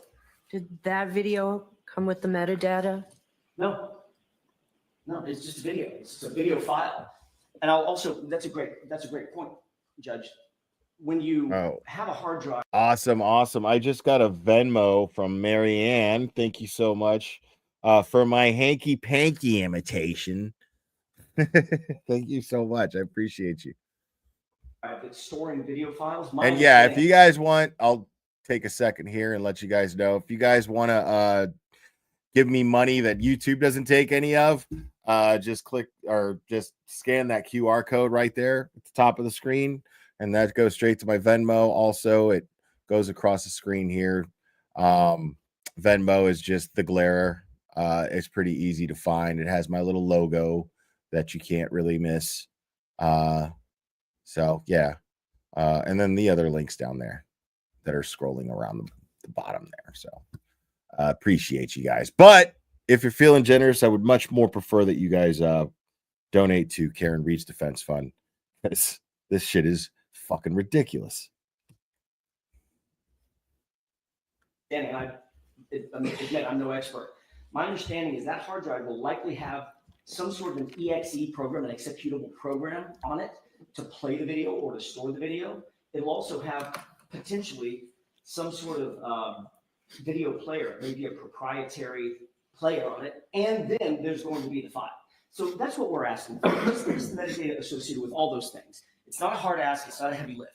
There's no reason to justify, well, you know what, I'm just going to drag and drop this and you get the video. And Right. And he can't outright say what I said, which has got to be so frustrating.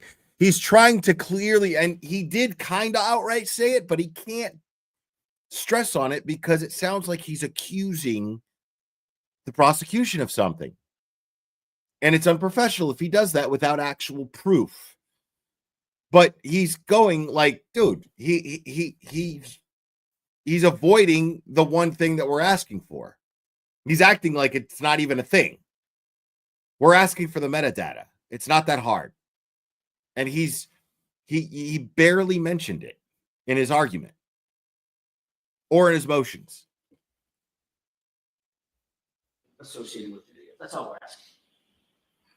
Any further response, Mr. Brennan? Your Honor, there's no attempt to deprive the defendant of anything. In fact, historically, if we look back, we invited them. You're not specifically what? Why won't you say it? There's no attempt to deprive the defendant of the metadata. Why won't you just say that?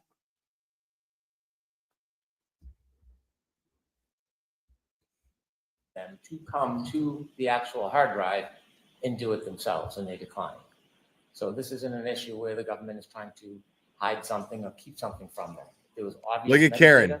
Look at Karen. We would provide it, but I don't understand that type of system. So they're asking for certain things that. And Eliza Little is fantastic. If they want to come, they're invited.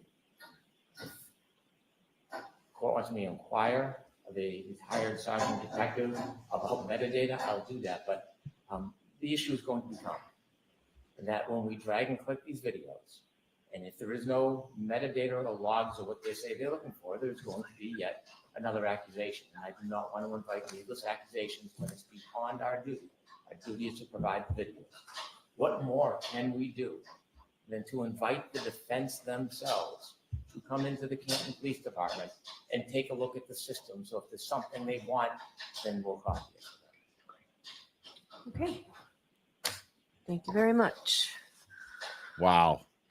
All right. This Mr. dude Yannetti, the is- next one should be I mean, he is a bullshit artiste. I'm telling you. fairly quick and simple. The motion for Pro Hoc Vici. I asked you before when Mr. Alessi joined us, you have a rather vague, good cause exists to grant this motion because Mr. Betterow, is that how you pronounce his name? Yes. Betterow has You specialized know, skill and knowledge. You fucking know how to say his name, Bev. Fucking stop it right now. Stop it, stop it, stop it. Nobody following this case does not know who the fuck Mark Betterow is at this point. Stop it right fucking now. And we know the hard on you have for Turtle Boy. We know the hard on you have for Turtle Boy. We know that you know exactly who Betterow is. Betterow is your worst fucking nightmare, and you fucking know it. Stop it. And representing defendants in matters of this nature. I asked you last time what you mean by that. Right. I need another affidavit. As soon as I get another affidavit that has a little bit more in it, I'll likely allow the motion. Understood. And would the court require further oral argument, or do you anticipate potentially allowing it on the papers, Judge?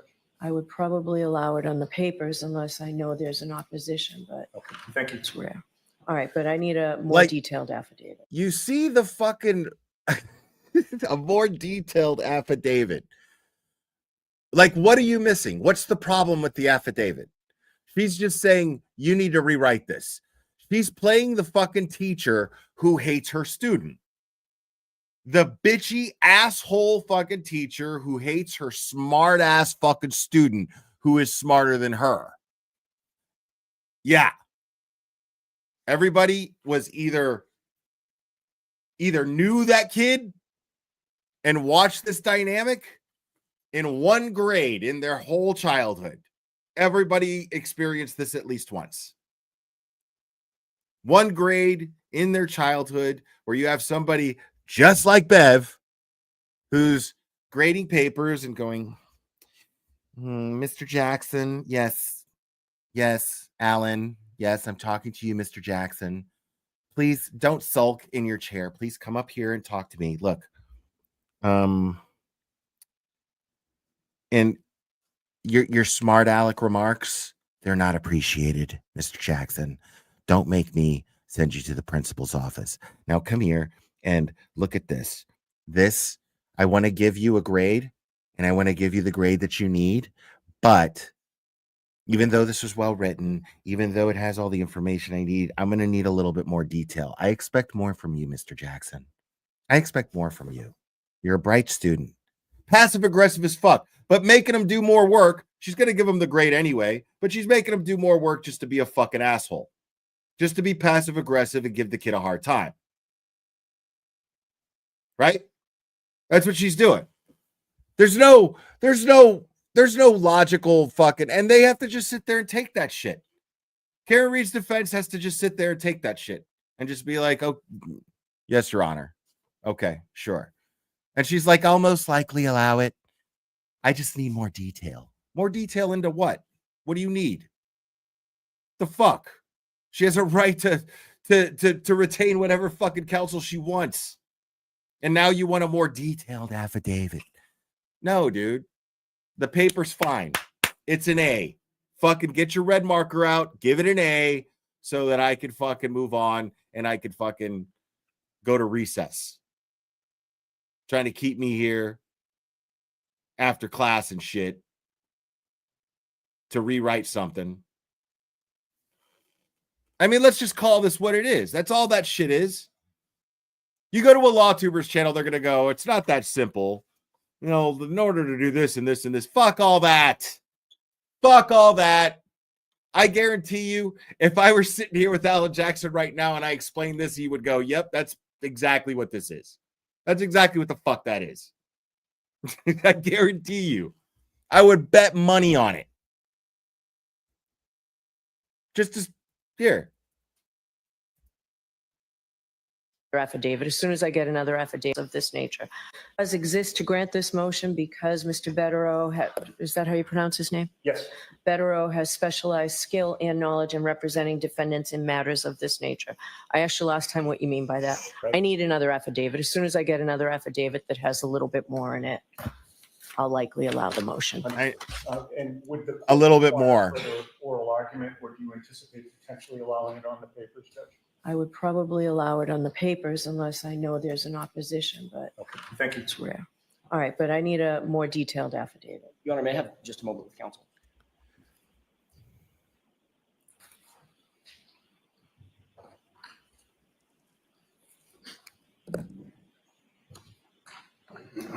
Thank you, Your Honor. Okay, the next one's paper. Maybe her brief. Yes, Maybe her brief. yes. This motherfucker. This motherfucker. So I did just say unless there was an opposition. Is this an opposition? It's not an opposition, but I have some thoughts that I want to share with the court. Okay. It's Not an opposition. it's not an opposition, but you know, if it's not an opposition, Your Honor, but if you just give me a chance to stand up here and bitch some more on the taxpayers' dollars, that would be just great. Thanks. I just want to be heard bitching a little bit more. Is that okay, Your Honor?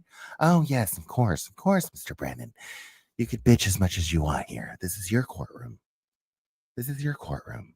It's not mine. It's yours.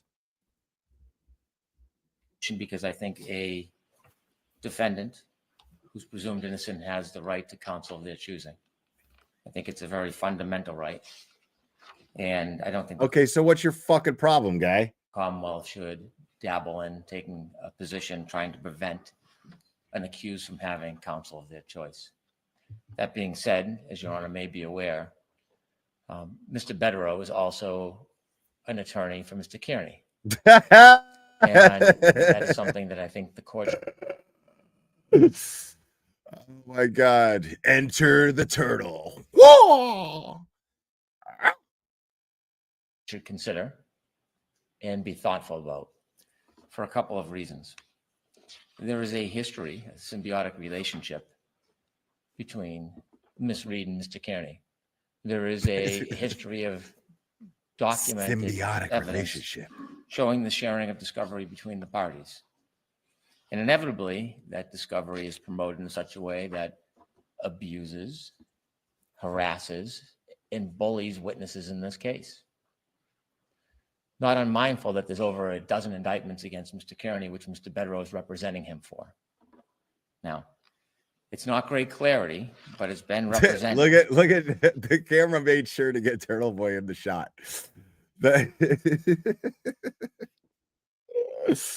And Turtle Boy tweeted like when it happened. Turtle Boy tweeted because yes, I still check Twitter.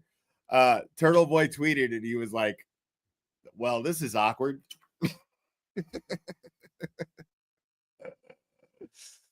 Oh, this motherfucker right here, dude. That there is a relationship. Turtle Boy's watching Runkle. Turtle Boy doesn't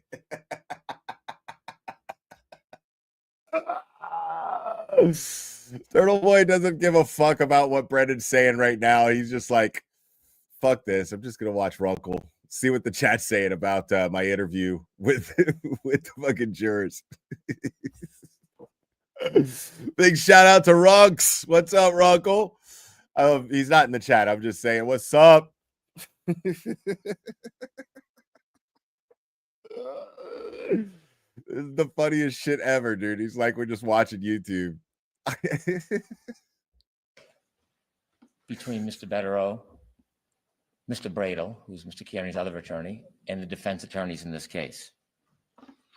There's a record that has been represented that the attorneys in Mr. Kearney's case, Mr. Bedrow, Mr. Bradle, have an understanding with the defense attorneys in this case. That there's an ongoing, long-term, implicit mutual assistance and mutual defense that they've been a part of for a long time. I love this shit. Like, I love this shit. I have a nice little rant about this because it's fun. It's not entitled to any product of a mutual defense, but it is curious in that Ms. Reed and Mr. Kearney are not co-defendants. It is. Yeah. Tell me Betterow scares the shit out of you without telling me that Betterow scares the shit out of you, dude. Like, this is just so fucking funny. Because there's like, it's not an opposition, Your Honor, but you should know, since we all know that you fucking hate Turtle Boy so fucking much, you should know that Betterow represents Turtle Boy. And again, he's using his little fucking bullshit Jedi mind tricks again. He's using words to manipulate Bev here and play little Jedi mind tricks with her because she's a fucking asshole. And listen to the words he uses right here. This is fun. Mutual assistance and mutual right defense, going long-term ending with the defense. That right the here. Attorneys in Mr. Kearney's case, Mr. Bedrow, Mr. Bradle, have an understanding with the defense attorneys in this case. Have an understanding with the defense attorneys in this case. That Mr. Bradle and Mr. Bedrow, Turtle Boy's attorneys, have an understanding with this defense. You see how he's trying to sneak that in there? That they're in cahoots. Now, he's not specifying that they're in cahoots doing what necessarily, but they're in cahoots. There's something nefarious going on between Turtle Boy's defense team and Karen Reed's defense team, and they're behind the scenes scheming and plotting. And no, I mean, if you want to call strategizing on how to fucking show how this whole fucking sham is full of a bunch of corrupt pieces of shit. If you want to call that scheming and plotting, okay. Okay. But that's exactly what's happening. I mean, that's exactly what's happening in the sense that I've told you guys many times, you cannot properly tell the Karen Reed story without telling the Aiden Carney Turtle Boy story. It can't be done. It can't be done. And what this dude is doing is trying to make the fact that Karen Reed being a one-time at one time source of information. Well, not a source of information, but a source, a journalistic source to Turtle Boy as a journalist is somehow nefarious. It just so happens, I mean, how is it nefarious that Karen Reed is following Turtle Boy's case because Turtle Boy is being railroaded by the same people that are railroading her? So it would make sense that their cases would be, they would take interest in each other's cases. And it's not against the law to talk about it. It's not against the law to go have dinner and talk about it. It's not against the law to talk on the phone and be like, yeah, I don't know. When it comes to Turtle Boy, in his case, we're doing this and this and this. And you got this name, this name, this name. Those are similar to your case. I mean, they're going to try to help each other out to get proof. Because the fact is they're both being fucking railroaded. Now, I don't know if that's what's going on. I'm saying that if it is going on, it's perfectly fucking legal. There's nothing nefarious or unethical about it. And if Karen Reed, throughout these hypothetical conversations, decides, you know what? I think I'm going to add you to my team. I'd love to add you to my team.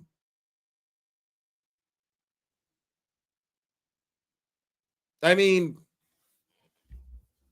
how is that a problem?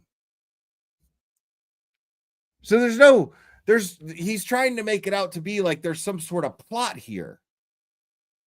And all he's really doing is trying to cater and play to Judge Beverly Cannoni's disdain for Turtle Boy. That's what he's trying to do. He's trying to cater to that. He's trying to use Turtle Boy's Judge Beverly Cannoni's dislike and contempt that she has for Turtle Boy as a way to sway her opinion when she decides whether or not to approve Federer. But Karen Reed has a right to retain whatever fucking defense that she wants. He began his little bitch fest by saying that. And that's why it's not in opposition. Because he doesn't want to look like he's robbing somebody of their fucking basic civil rights. He doesn't want to do that. Mike B for the 413. He is trying to rebuild the conspiracy case Mello tried to get last year. That didn't work, which Lally brought up to bounce Turtle Boy for trial 1. I don't know if that's what he's trying to do. I don't know if he's trying to do that. I think he's trying to have that as something to distract the jury with when the trial comes, possibly. But I don't think that that's going to even be allowed to come up. But maybe it is. I don't know. That's beyond me. I don't know.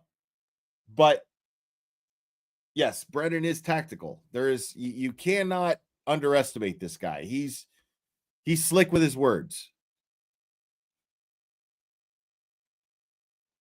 And he's done his homework.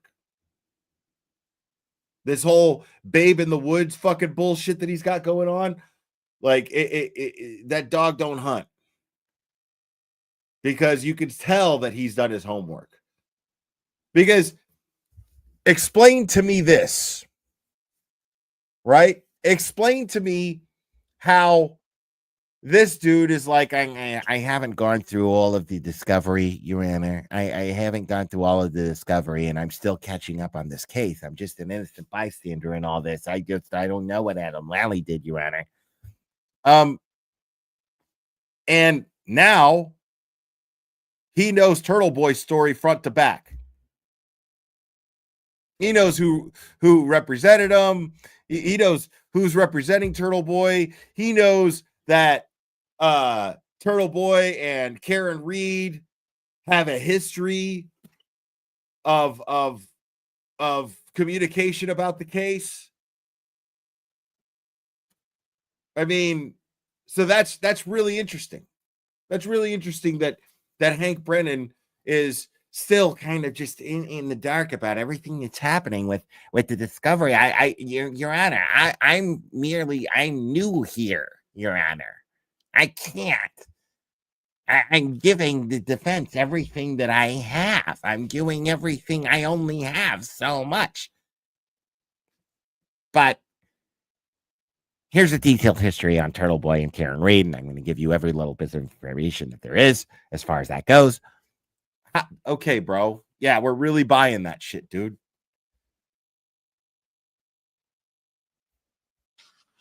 That there's an ongoing long-term implicit mutual assistance and mutual defense that they've been a part of for a long time.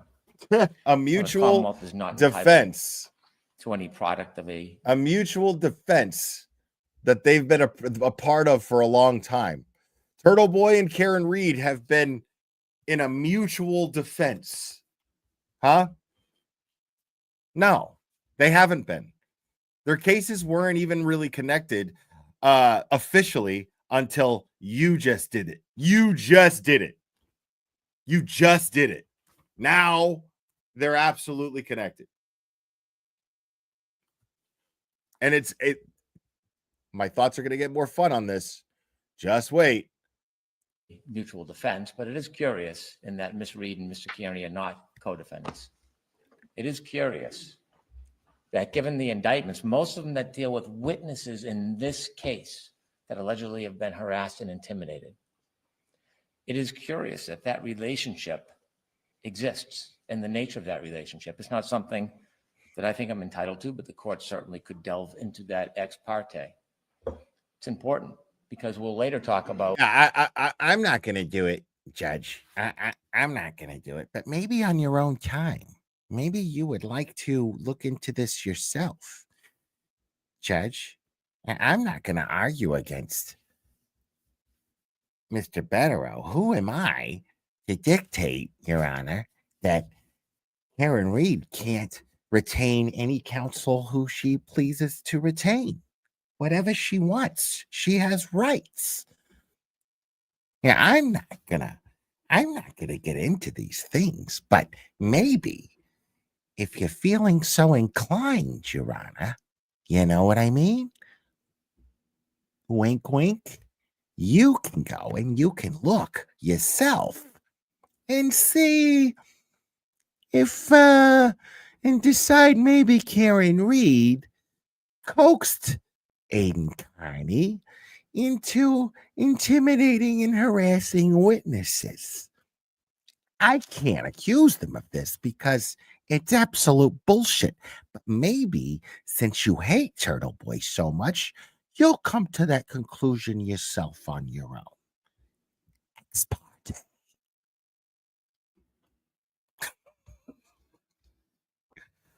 This guy sucks, dude. About in a sanctions motion, a violation, a direct violation of protective orders in this case. And the discovery in this case was provided to special attorney in Mr. Kearney's case to make sure that there was a thorough review of all discovery. And much of that was turned over subject to a protective order. And I expect there'll be a similar motion in Mr. Kearney's case. Within 24 hours of the violation in this case, there was a violation of different material in that case. And so inevitably, you have Attorney Betterow will be did this guy did him and fucking Trooper Paul go to the same goddamn grammar school? And so inevitably, you have different material in that case. And so inevitably, you have material in that case. And so inevitably, you have inevitably. And so inevitably have Attorney Betterow will be serving two masters. He will receive protected information in this case that is supposed to remain protected and not leaked and distributed to the media and the press and court pleadings. And some of that information will not be information that Mr. Kearney is entitled to. And being in a position of representing two different defendants who are not co-defendants. Oh, they're not co-defendants. So it's unethical for an attorney to represent two different clients from two separate cases who are not co-defendants. Jeez. Wow. I didn't know that. I didn't know that if you ran a law practice, you could only take on one client at a time. I had no idea. Jackson better clear his fucking schedule to just focus on this case. I didn't know you could. I didn't know that. I didn't know that was a problem. This dude is killing me right now. Who are not co-defendants. Being in that position is going to be a difficult task to manage, and I am worried, and I have good reason to be worried about the privacy of our protected material. I have good reason to be concerned about. So why aren't you opposing the motion? Because it sounds like you're opposing the motion. I mean, you're making an argument to oppose the motion, but you're not opposing the motion. The improper dissemination of our material. I have a reason to be concerned about the continued harassment and bullying of witnesses and this information. If a court order won't protect it, then nothing will. Then nothing will. And so we know this relationship is substantive. We know it is a deep relationship.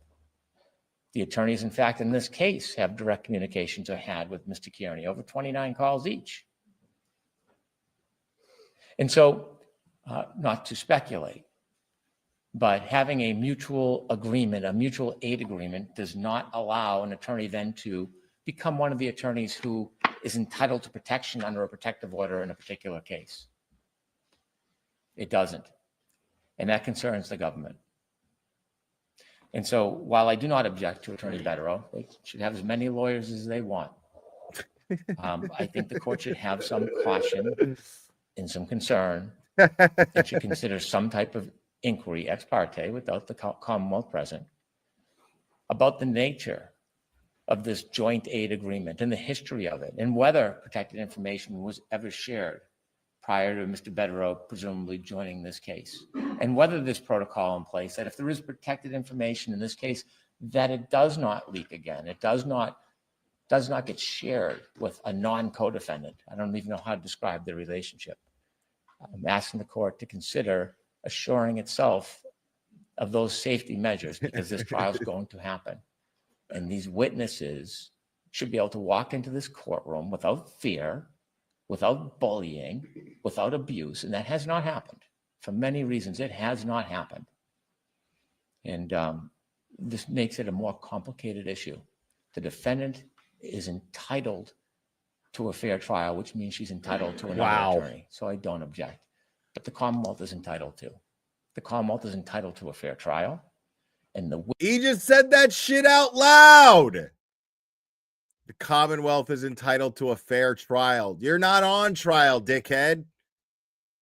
Like, I know what he means, but it's like, dude, I can't believe you fucking said that shit out loud, dude. Like, those words, with all of your whining, sounds like shit. It sounds like, with all of your whining, those words sound like you are dropping Freudian slips. Dell, thank you so much. Your imitation mockery of whiny Spanky is making me very happy. Thank you. And I just got a Venmo too, saying basically the same thing. Thank you, Josephine. Love your imitation of Hanky Spanky. LOL. Appreciate it. the witnesses are entitled to walk in this courtroom without being abused. But they haven't been abused. The witnesses, how about the jury has a right to listen to jury instructions without being intimidated? How about that? Because all of the evidence that's solid is coming from the defense, and it's against the McAlberts, those witnesses. That's all of the defense is solid. The 2:27 a.m. search is fucking solid. I don't give a fuck what you say. That 2:27 a.m. search fucking happened. That happened. Brian Albert did not come down and help as a first responder, did not even investigate what was happening on his own front lawn when there was a first responder vehicle from every fucking branch of fucking first responders there are. Fire trucks, ambulance, fucking cops.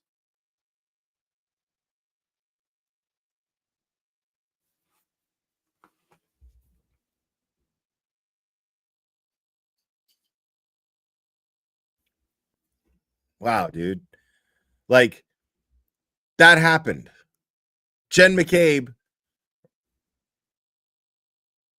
ran into 34 Fairview as soon as there was nothing but Canton cops there at the scene. What she could have ran, indicating that she could have ran in there at any given time to get blankets, at least something, and prove that she did nothing to help save her so-called friend. I mean, the evidence is so strong against the McAlberts, but there's no evidence, and this guy isn't even presenting any evidence against Karen Reed.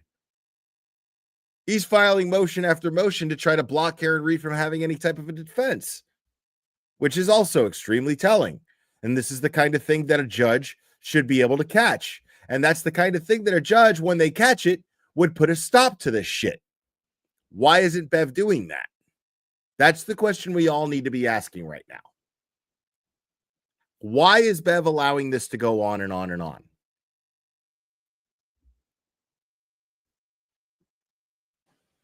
Thank you.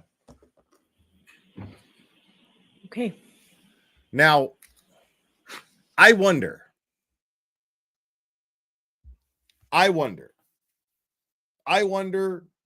if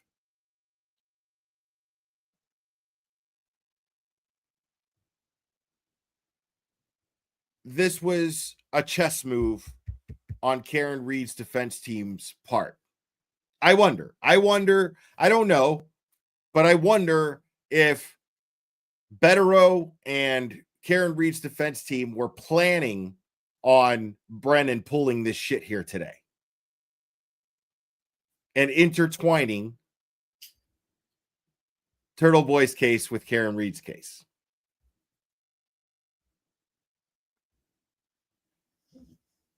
I wonder.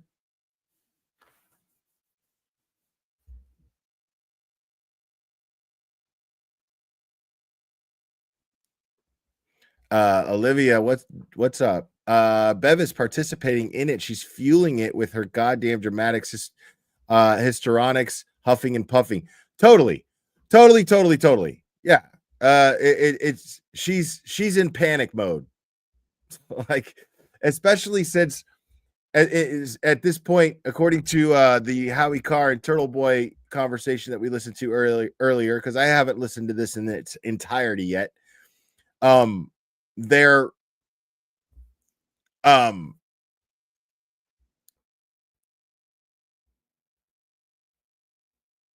okay, yeah. I'm saying that I wonder if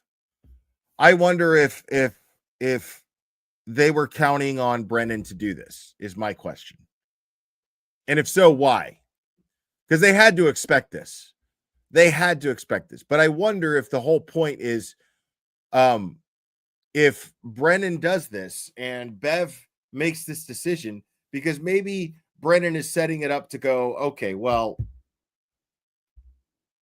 Brennan's setting it up to be like, okay, well, if you do allow Betterow on this defense team, then you should take into consideration this, and this. And he's actually intertwining the two cases. So what he's trying to do is make sure that information involving Turtle Boy's case isn't shared with Karen Reed's defense and vice versa. But, well, he's really only concerned because he's only representing the Commonwealth in Karen Reed's case. So really he's only concerned with whether or not Karen Reed case information gets shared with Turtle Boy. Now, I get that. I kind of get that. But what fucking difference does it make? Other than just the technicality.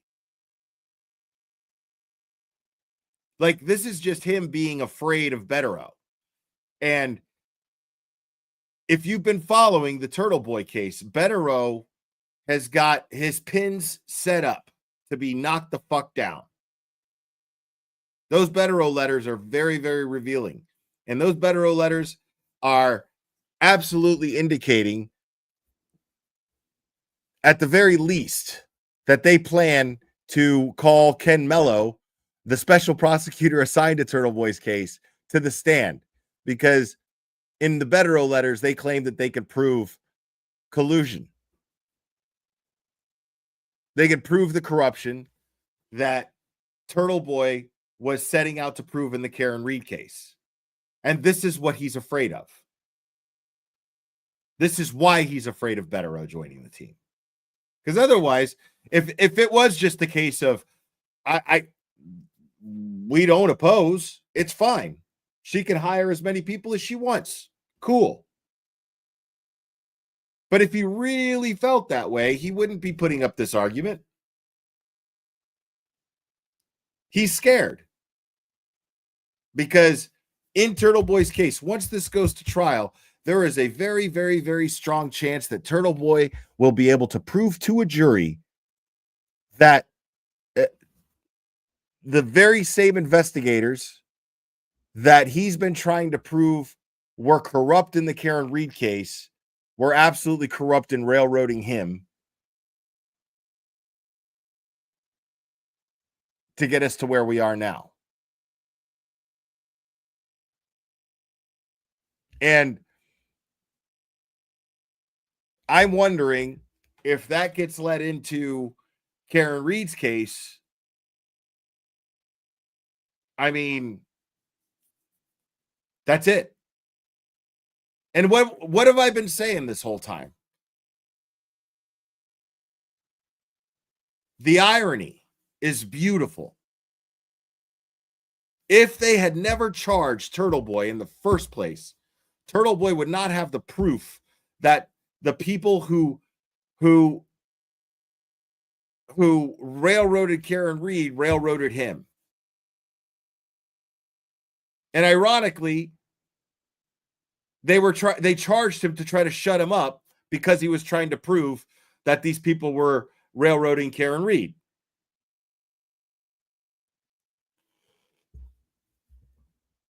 Oh, we haven't even gotten there yet, but we will.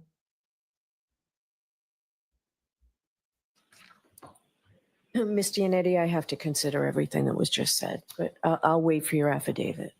Right, we'll try to address those issues in the affidavit, Judge. Thank you. Okay. All right, the next one, I believe, is paper 489, Commonwealth's motion to amend the December 5th order pertaining to audio recordings in possession of Gretchen Voss and/or Metro Corp. Oh, God, Relatively this straightforward, fucking but I'll guy, give dude. you- Mr. Brennan.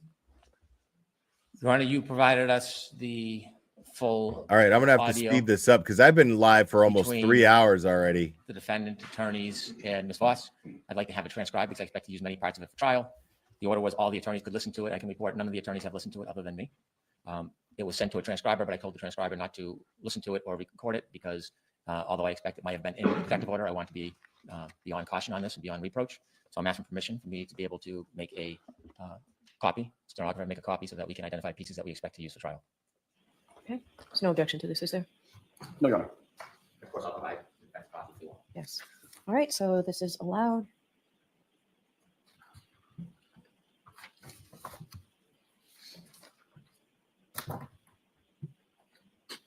All right, so. And then I'll next is slow paper it down if I 490, have to. Defendants Rule 14 and 17, motion for court order authorizing defense access to the Lexus in Traverse and to the driveway at One Meadows Avenue in Canton to conduct an independent testing and analysis. I did receive this morning an affidavit from Attorney Mark Diller on behalf of the O'Keefe family in response to defendants Rule 14 and 17 motion for court order authorizing defense access to the Lexus Traverse and to the driveway at One Meadows Ave in Canton to conduct independent testing and analysis. I assume counsel has seen this affidavit of Mr. Diller? Yes, Your Honor. In the interest of saving time, I would alert the court that Mr. Brennan and I have conferred prior to today, and today he handed me a drive that appears to have the 3D scans that we were seeking. Okay. So that may well satisfy us, and I would ask that the court take no action on this motion until we've had a chance to view them, and we may not need to have action on this motion. Okay. I do just want to say it's clear from this affidavit that there's a spirit of cooperation, even though unnecessary, frankly, on behalf of the O'Keefe family. So I would not do anything really other than what their lawyer has suggested. Okay. All right. So no action taken. So the next is paper 493, defendant's motion to reconsider reciprocal discovery order, and paper 503, the Commonwealth's opposition. So who is arguing this motion for the defendant? I will be, Your Honor. Okay, I'll hear you. Would you like me to address both issues first, or? Both issues. Okay. So, Your Honor, taking first the motion to reconsider the reciprocal discovery order, I start by acknowledging that the court has wide discretion in this area with regard to discovery orders and reciprocal discovery orders. I'm also aware of the court's ruling in the first trial, whereby we were ordered essentially to turn over any evidence that we were going to use when impeaching Commonwealth's witnesses. And that's what we're asking the court to reconsider. Oh, okay. It is our position, Judge, that okay, so this is the motion where they're saying that if they share certain pieces of discovery, well, it's not even discovery. Well, maybe it is. I don't know. This is where I don't fucking know what I'm talking about. But this is the motion where they're trying to be able to keep certain evidence or certain things private from the prosecution, because the last trial, it became apparent to them that to the defense that prosecutors were using the evidence that the defense was sharing with the prosecution to prep the witnesses, and costing the defense's advantage and element of surprise to catch the lying fucking witnesses in their lies. So they're just trying to prevent this from being able to happen again in the next trial. Part of, and I believe I quoted a case on the last page of the motion, the effectiveness of page 12, Judge, of my motion. The effectiveness of cross-examination often depends on being able to surprise a witness, particularly an accusing witness, with evidence that contradicts or is inconsistent with his trial testimony. And with regard to and that's important right there, because what he's talking about right here, he's saying is when he says especially an accusing witness.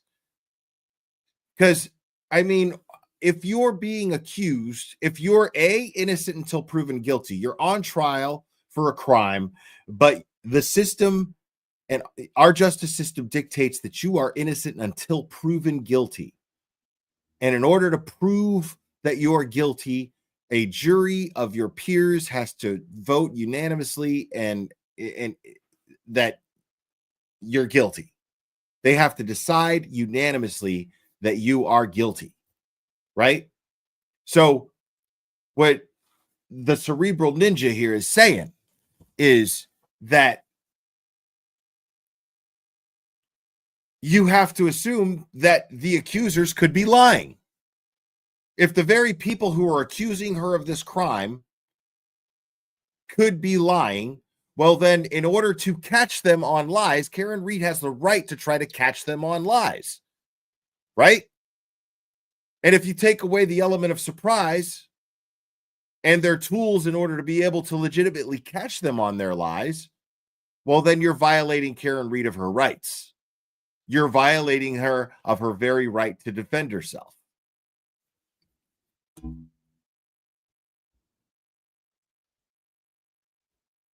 Two witnesses, the examples that we outlined in the motion, we were deprived of that very legitimate exercise of confronting a witness and surprising them with an inconsistency in their testimony. With regard to Ms. McCabe, it was never mentioned anywhere that she spent an hour at the home the personal home of Mr. Lank from the Canton Police Department. That only came up after we were ordered and did produce, pursuant to the court's order, the geofence data, which revealed that that meeting did take place. And so, the Commonwealth, armed with that information, went and talked to her about it, obviously, because she was very well prepared on cross-examination to address that issue and came up with a very detailed explanation that appeared to diffuse the fact that she hadn't mentioned it before. She was very well prepared for that. And secondly, with regard to the juvenile witness, as the court remembers, I'm sure from the first trial, we had that video of the steak tips incident, and it clearly did not show the type of animosity that had been originally prepared. And so when it came time for trial testimony, it turned into something different. It turned into, well, that was a takeout incident, which, we question what was done behind the scenes to, arrive at that conclusion as well. And I also, include in the motion, and just to be clear, Judge, this is something I will start with in addressing the motion for sanctions. This is my motion. I drafted it. None of my co-counsel saw this motion before it was filed, so I take responsibility for everything that's in there. But we also make the point that with regard to, Trooper Proctor, it appears as though there was, he was monitoring the trial. At least that's the inference that we draw, because he specifically says the one part that he didn't want to watch was Mr. Jackson's closing argument, and he obviously uses derogatory language toward him as well. If we turn over this information in advance, not only does the I agree. To, it's fucking weird in the first place that Bev even made a decision, ruled that they had to share what they had with the Commonwealth. But in good faith, if the prosecution is acting in the interest of justice, then what's the problem? Sure, they can have whatever the fuck they want. Right?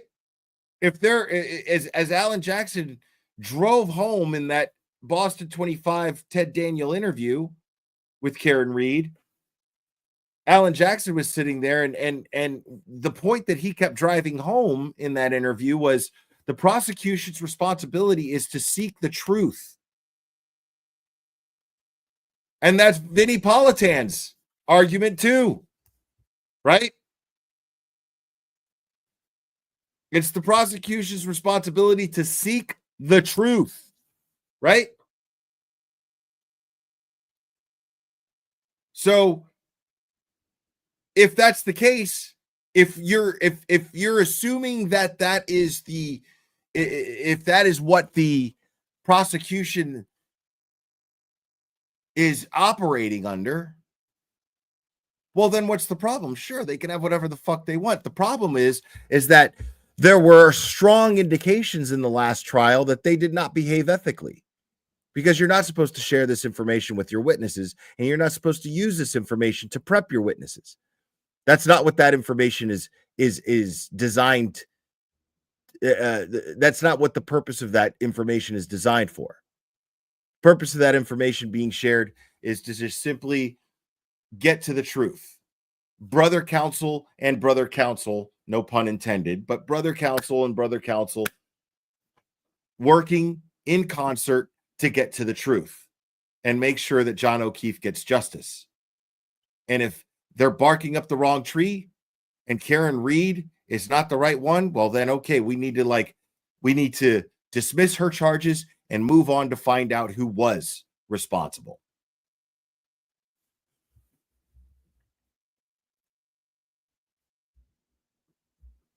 Blunt this information by having the witness be given an opportunity to mold their testimony to take into account the impeachment information. But this is I won't say unique trial, but it's a rare trial that is streamed online. There's obviously a lot of press interest. Some people are watching everything that goes on. The court has issued sequestration orders. We don't know for sure whether they've been complied with. And to the extent that we turn over this impeachment material and the Commonwealth uses it, it's another opportunity for a witness to see potentially in advance something that could otherwise be damaging toward cross-examination. So switching to the Commonwealth's motion for sanctions. Understood. All right, so Mr. Brennan? This guy and his bullshit. This should be great. The court shouldn't force reciprocal discovery. You shouldn't force it, Your Honor. Trial by ambush is simply that, trial by ambush. There were many instances when I reviewed this trial where the defense came up the sidebar, they had pictures, photos. See, trial by ambush. And this was the context in which he used the words, the Commonwealth is entitled to a fair trial, indicating that the witnesses were on trial.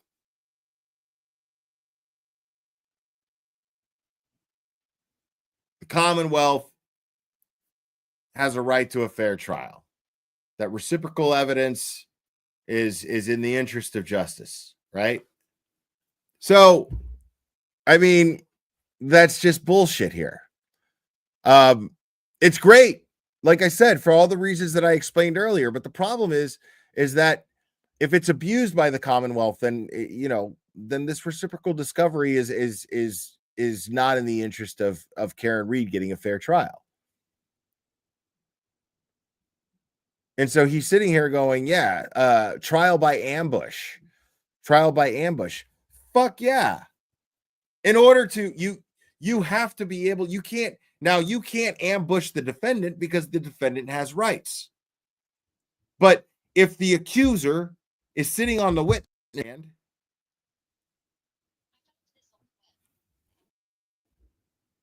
if the accuser is sitting on the witness stand, then the defendant has a right to ambush them. The defendant has a right to ambush them with questions based on knowledge that they were made aware of. Absolutely. Why? I mean, in theory, I don't know. I don't know the law, but in theory, that seems to be the right thing to do. If this is a system, a justice system built off of a template of innocent until proven guilty, the notion of every person is innocent until proven guilty, well, then that the right thing to do, the right conclusion to reach as far as this particular situation goes is Karen Reed has a right to absolutely ambush her accusers if they're lying, to find out if they're lying. And the only way to truly effectively find out if they're lying is to ambush them with information that they didn't see coming. That is evidence.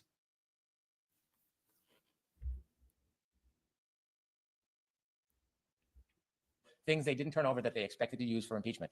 And the rule requires them to do that. The reporter's note to Rule 14 talks about reciprocal discovery. Quote, even-handed discovery to both sides will improve both the administration and the delivery of justice. A witness has a right to look at information before their testimony. Just like the Commonwealth provides all evidence to the defense should do the same. Now, it's notable in the rules, although they're changing March 1st. We look at Rule 14A1A. No. That has a limit. That works under the same principles as that the burden of proof is on the prosecution and not the defense. It works under those same principles as far as what Karen Reed's rights are. She's not obligated. She's not under the same obligations as the Commonwealth. Karen Reed's defense is not under the same obligations as the Commonwealth. It's just that simple.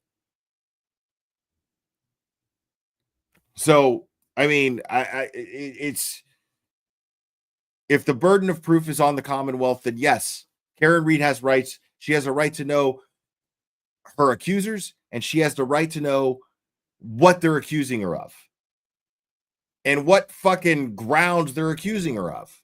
On what grounds? So that means that the Commonwealth is required to share information, required to share evidence because it might be exculpatory. But it's not a question of fairness if Karen Reed doesn't share with the Commonwealth their strategy to trip up the lying fucking bunch of accusers that are accusing her of murder.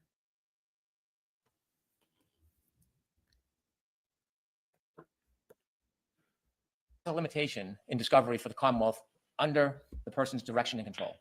The reason for that is because the Commonwealth, unlike the defense, must provide all discovery in their possession and control. So, for example, if the Commonwealth is going to call an expert, they have to provide everything. Although the rules are a little bit more limited, it is the best practice to provide everything. If the Commonwealth is not going to call a witness, they still have obligations. And that is why that language is in Rule 14A1A. If the Commonwealth seeks consult with somebody, they're not going to call, they need to produce it to the defense. For example, I get random emails from unknown people, anonymous, or sometimes their names on them, talking about theories of the case. I give it to the defense. Because in my possession, custody, and control, I have no intention of calling an anonymous person, but because I have the information, because I am the Commonwealth, they're entitled to it. If we look under 14B, it's different for the defense. If they are going to call a witness, they have an obligation to produce evidence. If they have evidence they're going to use at trial, they have an obligation to provide it. And so allowing the defense to simply hide information because they think it's impeachment at trial is uneven-handed. It's not fair play. It's not in the interest of justice. There is no caveat or exception for the defense that they're entitled in state court anyways. Federal rules are very different. In state court, for them to withhold reciprocal discovery. The order of the court at the first trial, even though it wasn't followed religiously, was that reciprocal discovery was an obligation of both sides. And that should not change. It's going to create chaos. It's going to create delay. Karen's like a sponge. Like, look at her. She's listening to every word he's saying. And every time she gets a thought, she leans over and tells David Yannetti what she's thinking. And David Yannetti is going to take it into consideration when he rebuttals. Delay in the case, and it's going to create an unfairness.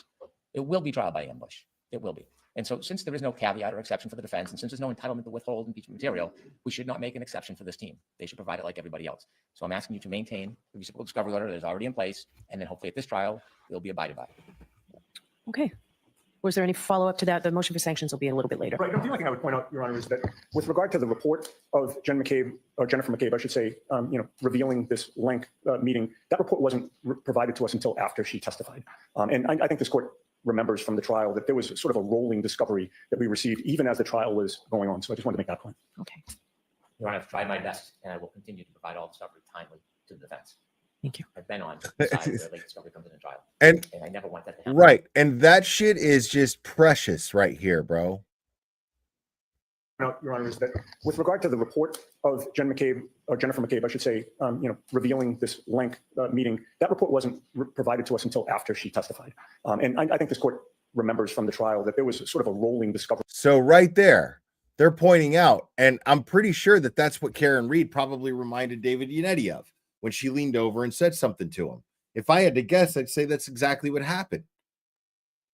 Going, if you remember, hey, David, don't forget that we didn't even get the report. They didn't share with us that Jennifer McCabe went over to Lank's house in a report until after she testified to it. We had to corner her with the geofence data. But she knew we had the geofence data. She was ready for that argument. She knew. The prosecutors knew, and they made her aware of it, and that's why she had such a fucking quick answer, a quick prepared answer to it. So why didn't they share the report that she went over to Lank's house until after Jen McCabe testified to it? And here he is whining and bitching about them not sharing information or not wanting to share information with them. So here he's like, yeah, but Judge, you remember that shit? You were there. You remember that shit? Discovery that we received even as the trial was going on. So I just wanted to make that point. Okay. Your Honor, I've tried my best, and I will continue to provide all discovery timely to the defense.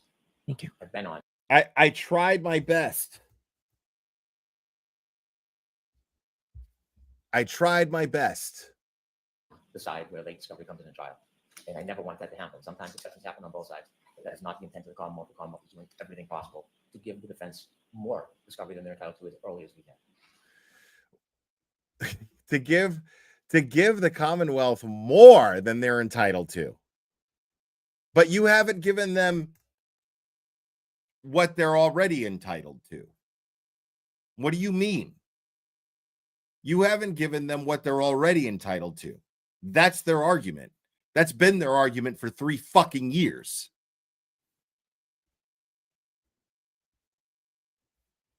All right. Thank you. Next is paper 495. This up, is Izzy? defendant's motion to compel discovery, and then there was a response from the Commonwealth.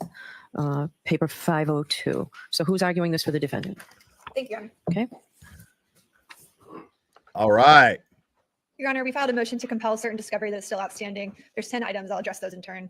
The first request deals with So you 10 items that they're asking the court to compel discovery. 10 items of discovery that they're asking the court to compel the prosecution to share. 10 items. After this guy just fucking bitched and whined about. Wow, dude. So you have the Commonwealth's response, right? Yes, Where it doesn't object to some. Are you going to skip over those? Or yes, of course, okay. Your Honor. For those, I'll just ask that the court allow those requests. For request 1, Your Honor, we've asked for all chain of custody logs, reports, evidence logs, and other documentation regarding how the Norfolk County District Attorney's Office and the Massachusetts State Police came into possession of each distinct production of Canton Police Department video surveillance footage from January 29th. Boom. So, chain of custody. They haven't even established the chain of custody. So, here they go. Like Hank Brennan is sitting there putting up all these smoke and mirrors, and he's sitting there putting up this whole fucking dramatic production of, oh, Your Honor, we've done everything we can. We have gone above and beyond, and we have shared information with the defense on everything, and more than what they're even entitled to, and we will continue to do so. And dude, and here Eliza Little is sitting here straight up fucking saying, like, you haven't even established the chain of custody of that evidence, bro. You can't even tell me where the fuck it came from. Like, you're sitting here saying that you have given more than they're entitled to, more than we're entitled to. No, dude, you haven't even given us the chain of custody. You can't even tell us where the fucking evidence came from. Who gave it to who? Who had it first? Who gave it to who? What are you talking about? As the court has heard many times, we have received 3 separate productions. One before trial, which was missing the precise time Ms. Reed's Lexus was brought into the Canton Sallyport garage. Another production in the middle of trial, which included an inverted video showing only the left portion of Ms. Reed's taillight, not the condition of the right rear taillight in the Sallyport garage when it was first brought in. Then we have a third production. Look at which was not Bill. turned over until He's after like, trial fuck in yeah. this matter.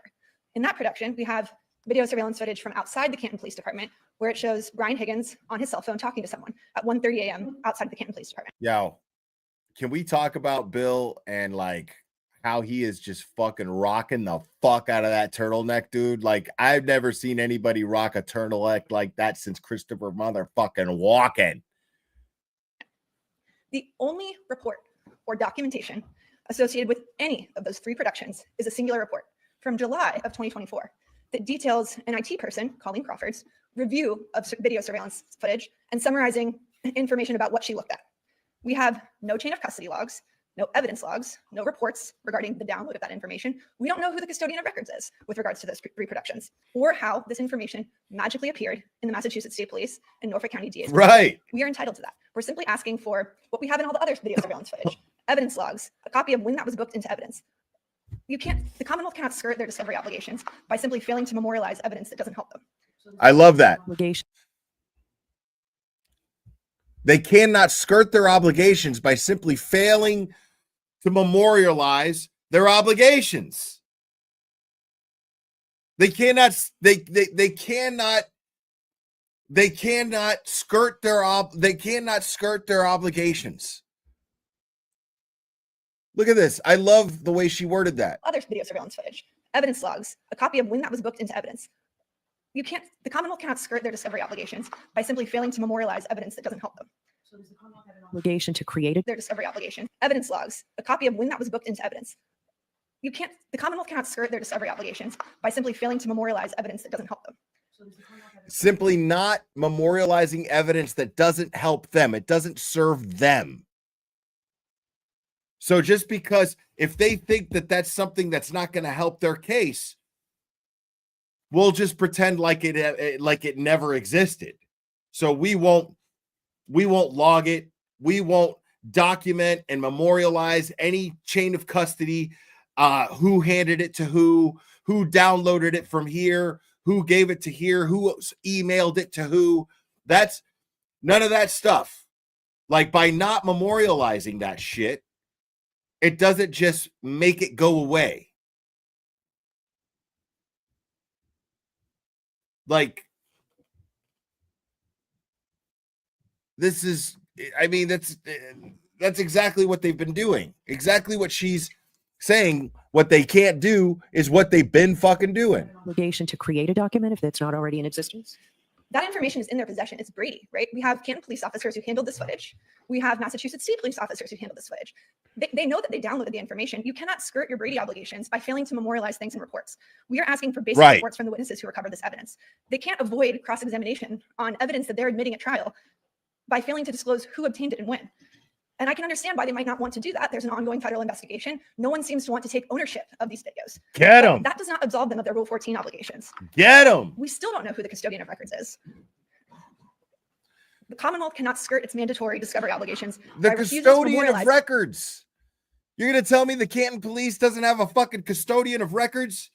And they don't even know who the fuck it is. It's been 3 years. And they still don't know who the custodian of records is at the Canton Police Department. And that's fucking normal?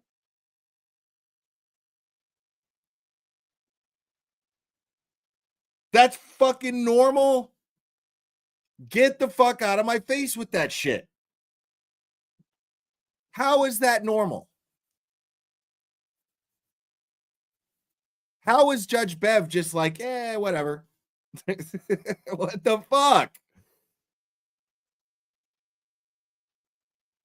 Like, how do you establish chain of custody of evidence that comes from the Canton Police Department that was entered into evidence by the prosecution themselves, and they can't provide the chain of custody? Not even the custodian, the name of the custodian of records? You're going to tell me there's no custodian of records? Even if that's like a side gig, even if that's not their official job title, but that's who's in charge of the custodian of that's what they do. They're the custodian of records. They could be the front desk guy that fucking, okay, yeah, can I help you? All right, you want to report someone littering? Okay, just sit down right over there. Can you write your name down right here? Maybe that guy is the custodian of records, because he doesn't have anything else to do, and they just they gave him a little bit more to do. You know what I mean? But who the fuck is that person? Is the big question. That's what the defense wants to know. Who the fuck is that person? Nobody is going, I'm the custodian of records. I'm the one who's usually in charge of that. I'm the one who handles the records. Somebody handles the records. They don't have records. They don't have records, a records department at the Canton PD. If they don't, well, then there's something seriously wrong with that fucking police department, isn't there? So who's in charge of the records? Who's in charge of the records? Realize this material and relevant evidence in a report simply because they don't want the individuals involved to be questioned about it. The Commonwealth is intentionally subverting its obligations under Rule 14. We're asking that this request be allowed. All right. The second category of information, Your Honor, is information that relates to the Norfolk County District Attorney's Office investigation. Exactly, Melissa. You're saying Hank admits no chain of custody, no metadata. What the fuck? Right. And he's like, it's not my fault. I'm still providing them with more information than they're entitled to, Your Honor. But you're not, though. You're not giving us anything that we're asking for. None of it. And he admits no chain of data. And the interesting thing about that, Melissa Filson, is that he blows it off like it's not important. Like the metadata doesn't matter. Like the metadata doesn't authenticate the evidence. Like, it's not necessary to authenticate the evidence when it is the one thing that authenticates the evidence. The metadata is the one thing that indisputably would authenticate the evidence. But he's acting like, metadata? Yeah, they're talking about metadata. I don't understand what they're talking about metadata. Dude, it's kind of important.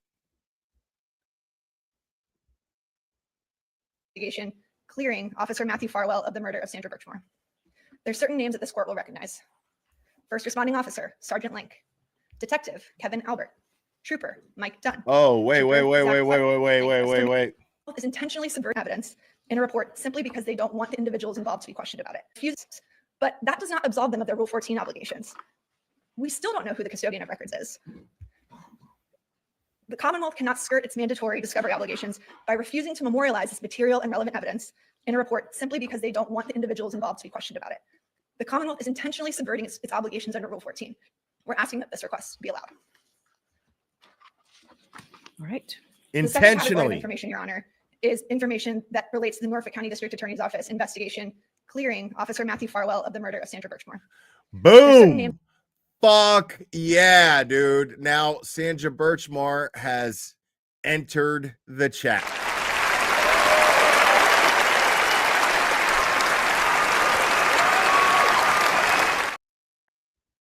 Names that this court will recognize. First responding officer, Sergeant Link. Boom. Detective, Kevin Albert. Boom. Trooper, Mike Dunn. Whoa. Trooper, Zach Clark. Colleen Crawford. Lieutenant John Fanning. Trooper Guarino. Lieutenant Brian Tully. Trooper Kathleen Prince. And Norfolk County District Attorney Michael Morrissey. Woo. All of these individuals are material and relevant witnesses in this case. Woo. They are also material and relevant witnesses in the investigation that cleared sworn peace officer Matthew Farwell in the murder of Sandra Birchmore. Woo. The parallels in these two cases could not be clearer. It's the same material witnesses, same investigators, same prosecutors, same failure to investigate a law enforcement officer who should have been a suspect. Boom. Fucking boom. Specifically, in terms of our requests, we've requested an unredacted copy of MSP report number 26. There are certain reports in this case, Your Honor, that deal with material witnesses that are so heavily redacted that we can't make sense of what is even in them. It deals with an interview conducted by two material witnesses in our case, Lieutenant Fanning and Trooper Kathleen Prince, and we're simply asking for an unredacted copy of that report. As to request 3, we're asking for an unredacted copy of public record responses regarding email correspondence and communications associated with the Sandra Birchmore investigation. The communications we've received in our case have been revelatory, material, and exculpatory. Given the consistency and parallel type of investigation, the communications between and among law enforcement officers and the Norfolk County DA's office with witnesses who are material to our case are relevant and should be turned over in discovery. Finally, we've also asked for an unredacted copy of all reports, communications, and handwritten notes and other documents from the Sandra Birchmore investigation concerning material law enforcement witnesses in our case. Fuck yeah. Your Honor, the reports by investigative officers that led to the improper clearing of peace officer Matthew Farwell in the Birchmore case go directly to the credibility of those law enforcement officers and their reports. The reports that they drafted in reaching certain conclusions, clearing Officer Farwell, directly go to their credibility in our case, which again, deals with the clearing of a fellow officer. And I'd cite one example, Your Honor. For example, Massachusetts State Police Trooper Guarino, the same person who obtained and analyzed the electronic devices in our case and reached certain opinions and conclusions, also analyzed electronic data in the Birchmore investigation. As it turns out, Trooper Guarino made certain ultimate conclusions in at least one of his reports, stating that really there's nothing to see here. I found some text messages. They corroborate that Matthew Farwell had a consensual relationship with Sandra Birchmore. No evidence of improper conduct. Nothing to see here.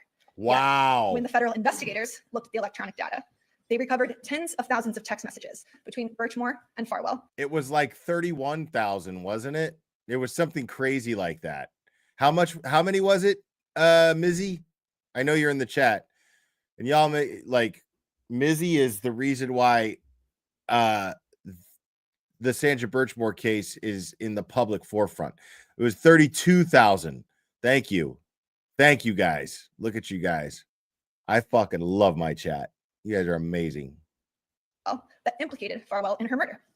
The text messages, which are publicly available and referenced in federal search warrants, affidavits, are incredibly disturbing. They establish that he had sex with her as a minor when she was in a cadet in the Stoughton Explorers program. They detail violent fantasies.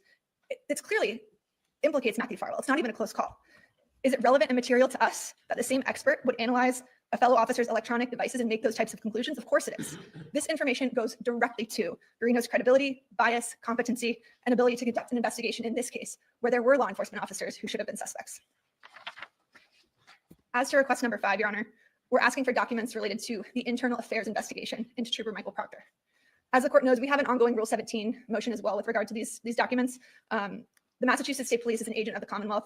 The internal affairs investigation happened quite recently. We're asking the court to go ahead and order those documents because we are on the eve of trial. The administrative hearing that took place deals directly with allegations of misconduct by Trooper Proctor in this case. If Attorney Brennan's position is that these documents are not in the Commonwealth's possession, we're asking the court to go ahead and just order that information be produced so that we're not having to scramble on the eve of trial to obtain that information. Dude, they're going to be writing books about this case like for decades to come. 17 instead of Rule 14, the third party has to be served, right? So there is an ongoing order, Your Honor, under Rule 17 as well. We already filed that, a Weenus motion back in 2022, and it was ongoing. All right. If somebody can tell us the paper number so we can find that. Thank you, Your Honor. I will. The Commonwealth has indicated that they do not object to requests 6 and 7, so we'd ask that the court allow those requests.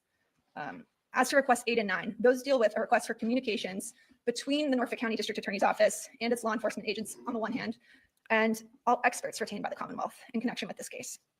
We find the Commonwealth's response to this request objecting to it particularly interesting. They claim the request is overbroad, that it is beyond the scope of Massachusetts Rule of Criminal Procedure 14. And the reason it's interesting that they're objecting to this request is because our discovery request is copied verbatim from Attorney Brennan's request as to the ARC experts. Now that he's on the receiving end of that request, he's objecting to it. All we're asking for are the material and relevant communications. So they did that on purpose. I didn't catch that because I remember the similarities in it. But Liza Little right here she is indicating or confirming right now. She just said that they used his motion and copied it verbatim for their own motion. They used Brennan's motion verbatim for their own request, and he's opposing it. Communications as of Massachusetts Rule of Criminal Procedure 14. And the reason it's interesting that they're objecting to this request is because our discovery request is copied verbatim from Attorney Brennan's request as to the ARC. Copied verbatim. Look at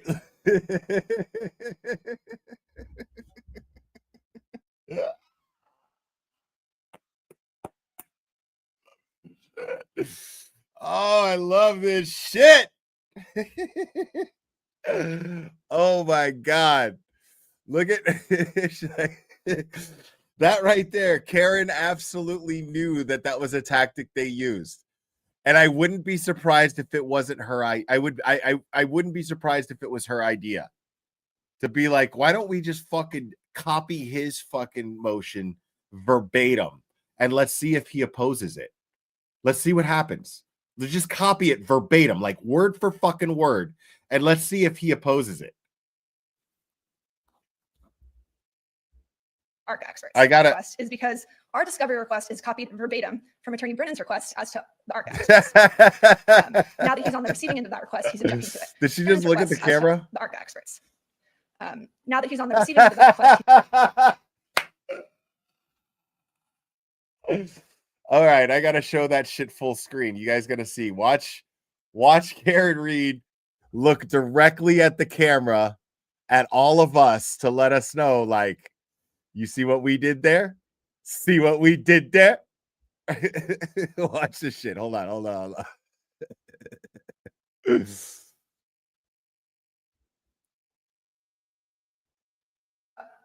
The ARC experts.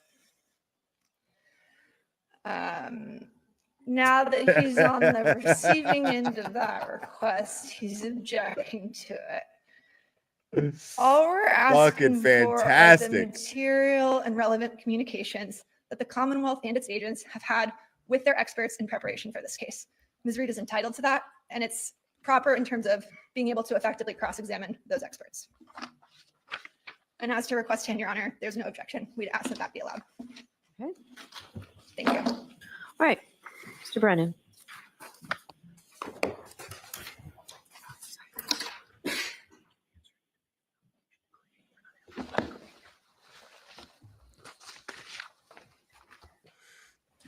It's important to represent. Yeah, and I love how she saved that for last because you know that shit jarred his ass.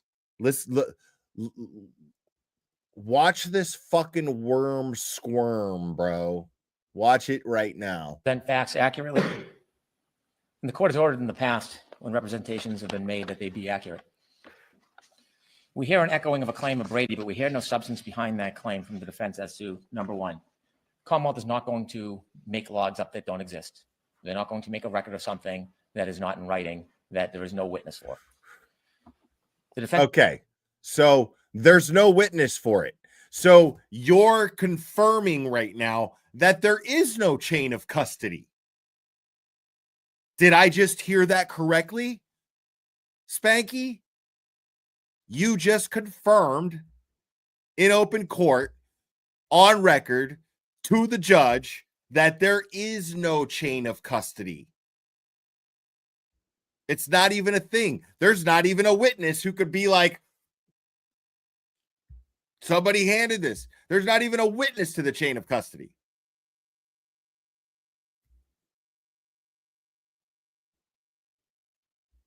The defense has asked for chain of custody, logs, evidence, reports. If they existed, they would get them. I told the defense in an informal discovery request I would look No into logs. any chain of custody information, and I did. No logs, no chain of custody. Admitted in open fucking court, bro. I just love that, dude. I just fucking love that for I love that for you, bro. Like I just love that for you.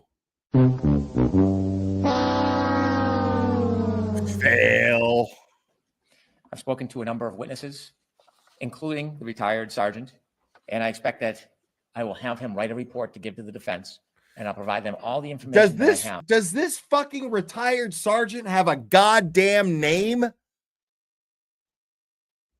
Like, should he be anonymous? Is there a reason why this fucking mystery retired detective doesn't have a fucking name? Am I missing something here? I probably am. Maybe I'm not. I don't know. But why? Yeah, that's right. He does have one. That's right. That's right. They did name him in the motion. Thank you. You're right. But why are they avoiding saying his name? Maybe because they can't pronounce it. I can't fucking pronounce it. It's probably something as simple as that. Because if I'm doing this, I'm skipping that guy's name. I tried to pronounce it twice and I gave up. And I was like, fuck that. And then I was like, detective, retired detective. So he's probably doing the same thing I am. So disregard. Have about what I could find out about the tapes that were provided in this case, where they came from, who downloaded them, who touched them, and who they went to. But there are some things the Commonwealth cannot do. They cannot simply invent a log when a log does not exist, and they cannot invent a chain of custody that is not in writing and there is no witness to. I've done my best to be thorough and diligent, and they will receive a report and have all the information that we have. It's odd that it's important during argument to mention that there's an ongoing federal investigation and then list a number of witnesses for the Commonwealth, implying somehow something's nefarious, that these witnesses are involved in this other controversial case that has nothing to do with this case that the defense would like to parasite onto. These are involved in this for the ongoing federal investigation. That it's important during argument to mention that there's an ongoing federal investigation.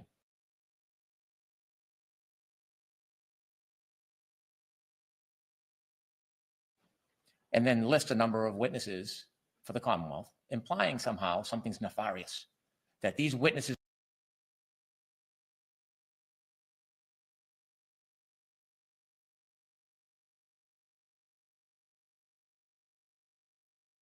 Sorry about that. There's nothing nefarious to be implied here, right?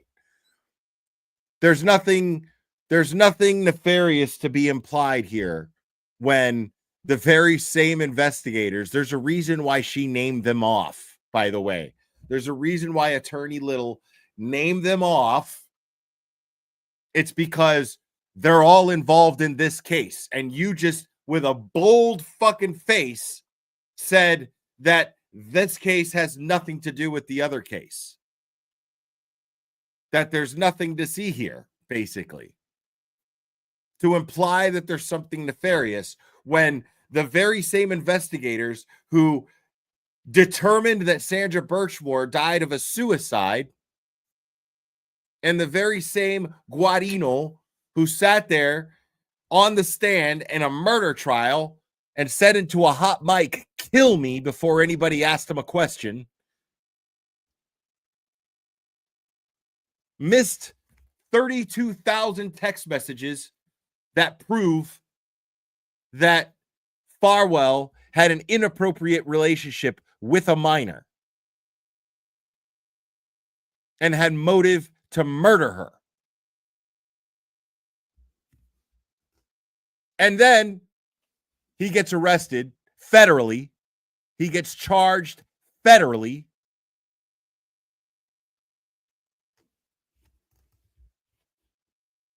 And turns out, wasn't a suicide. He allegedly murdered her. And you know what? Fuck that. Fuck the word allegedly, dude. We see the guy fucking on camera going into her goddamn elevator, going into her building and into the elevator and then leaving. Can't really tell it's him, but you can once he fucking admitted that it was him. He admitted that it was him.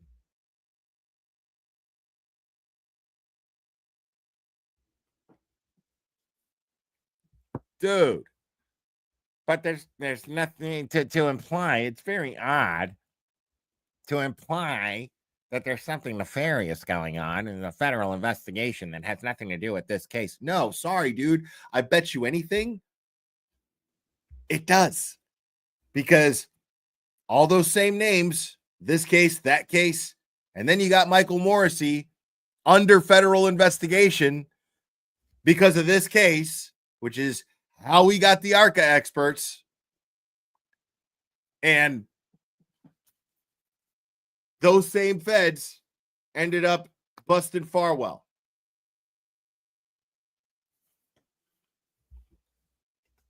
Because they were investigating the same fucking DA that handled that case. That's handling this one. Yes. Sorry, dude. They're connected. Witnesses are involved in this other controversial case that has nothing to do with this case that the defense would like to parasite onto. Parasite And so they onto. just throw out terms and words. Parasite onto, and you just throw out terms and words. That's what you do. For our audience that's here on our right, to try to create an illusion of impropriety. There is nothing that they have provided about the Birchmore case that will provide a basis for the Commonwealth to now go scramble and search for information that there's no good faith actually exists. It's easy to throw out a name and attach it to the Birchmore case, troopers, the DA, malign their name the way they know how to do. But when you're arguing a discovery motion, there must be a factual basis for it, a factual basis, a good faith basis. We hear the defense say that Trooper Garino says nothing to see here. I have not seen that report where Trooper Garino says nothing to see here. I don't know what report they're speaking about when they suggest Trooper Garino had done something wrong in a different case. They imply it. They're suggesting that's the basis. No, he just sat there in a fucking murder trial, scared out of his fucking mind, so scared that he was hoping that God would strike him down with fucking lightning before he had to fucking sit there and lie under oath. Because that's exactly what I saw.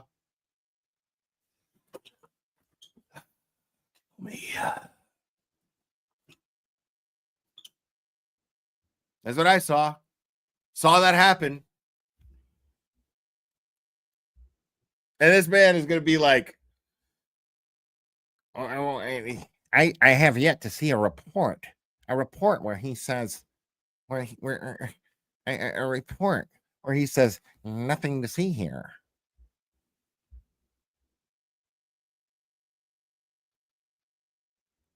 All right. Nick Rocco, thank you, buddy.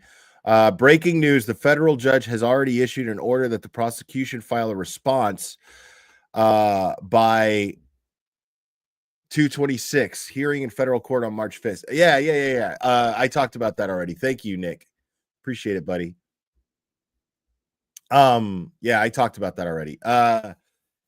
I'll read that again because I realize I have a lot more people in here than I did then.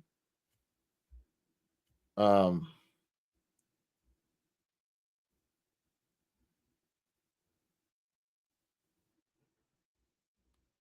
on.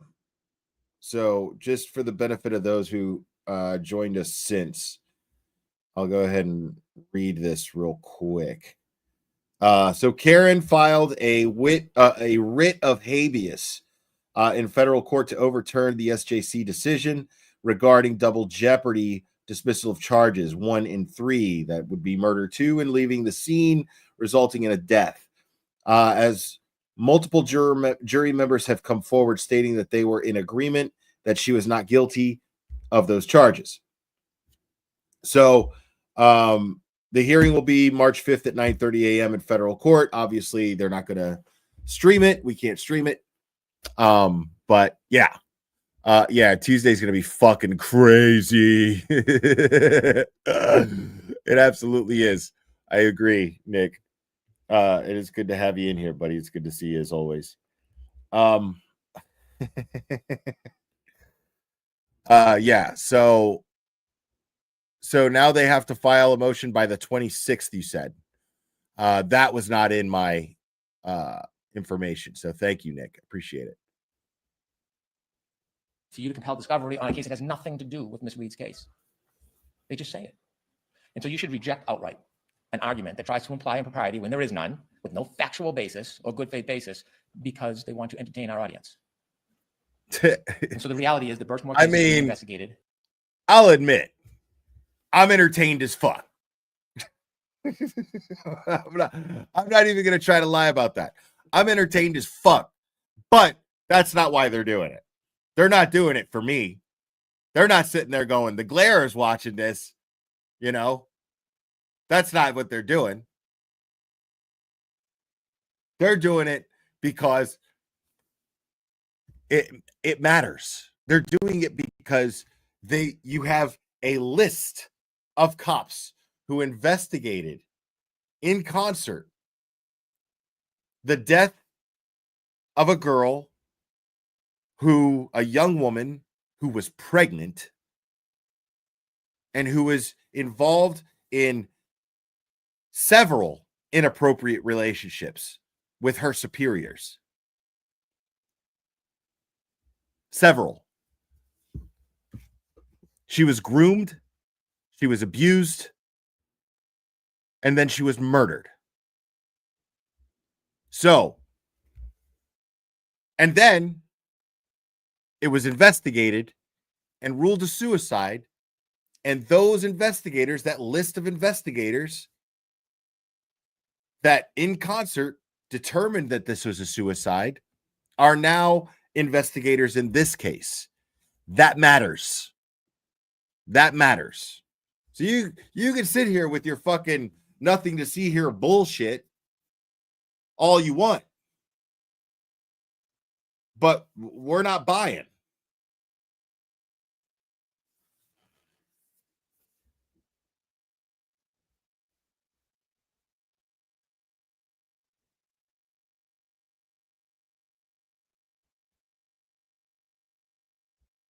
Yeah, they're trying to get rid of Alan? You think so?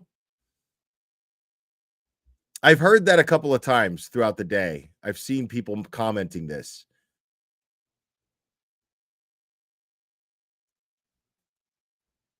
Yeah. Yeah, and they're trying to, yeah. That's what I'm saying. Bev got a whiff of Alan Jackson's ass and it was a fucking false alarm. And she showed her colors today. She showed herself. She's trying to get rid of, oh my God, I've got some news that is of grave concern. And now my man was like, hold on, Bev, don't bust your nut yet. Hold on. I didn't mean to say that the feds provided me with this. It was actually the defense. My bad. False alarm. And now Tuesday is going to be fun because Karen Reed defense knows this shit. By federal authorities. There's been a number of disclosures by the Commonwealth for information that has been public record. And there is no good faith basis that there is something in that case that is relevant in any way to this case. Ms. Birchmore was a victim. Number 4, unredacted copy of all reports, communication, handwritten law enforcement notes, again, in the Birchmore case. Why?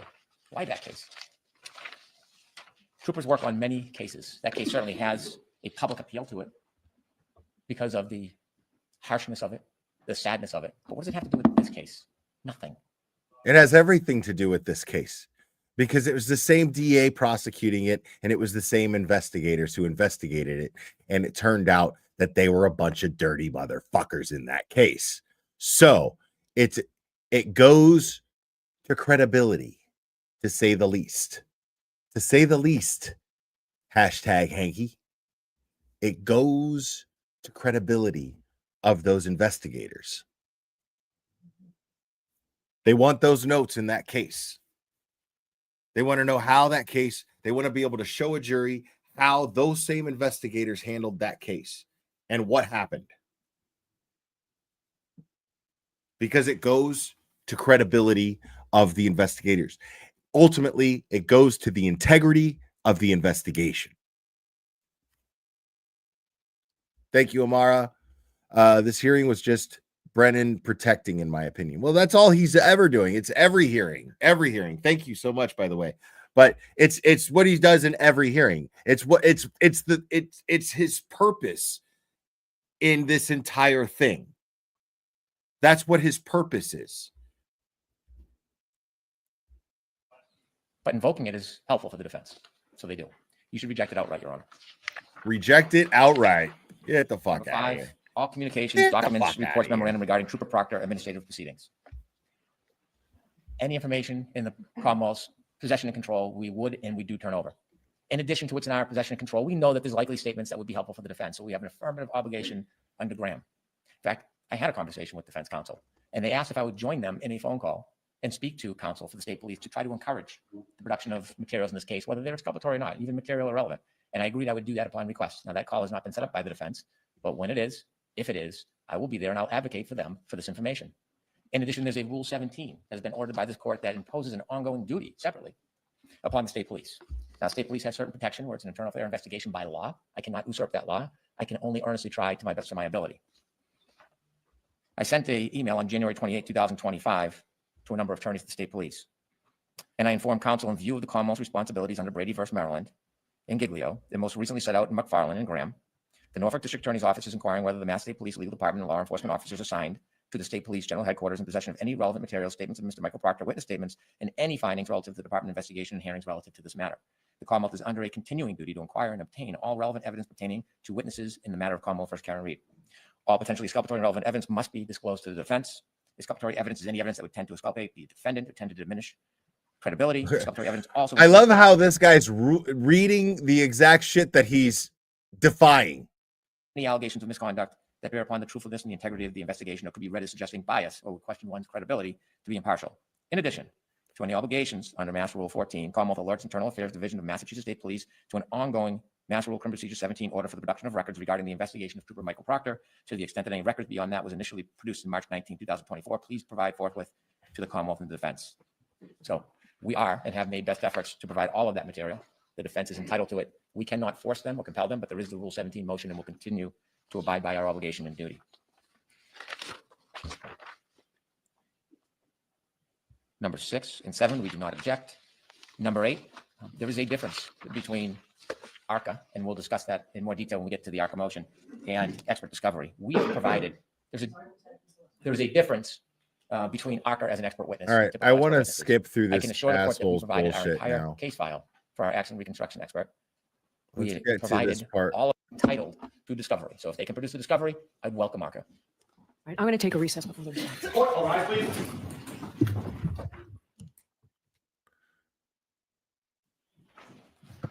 Yeah, the ARCA thing is just like, okay, if they produce the discovery, then we're good.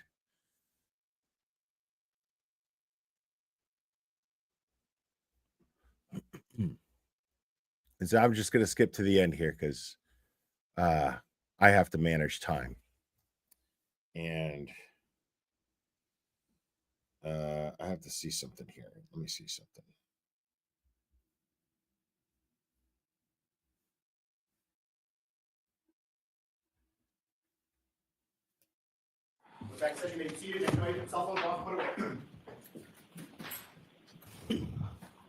All right. So the Commonwealth just provided the court with information that causes me grave concern. The implications of that information may have profound effects on this defense and defense counsel. So for that reason, I'm going to suspend today so that when we meet again to address these issues, all affected will be appropriately prepared. So I'll see you a week from today at 11 o'clock in the morning. You can tell me now if that is impossible for you.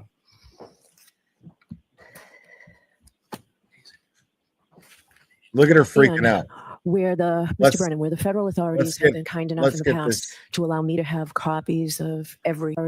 So that the implications of that information may have profound effects on this defense. Look at her. Defense counsel.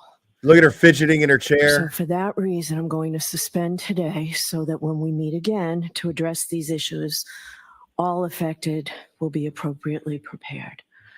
So I'll see you a week from today at 11 o'clock in the morning. You can tell me now if that is impossible for you.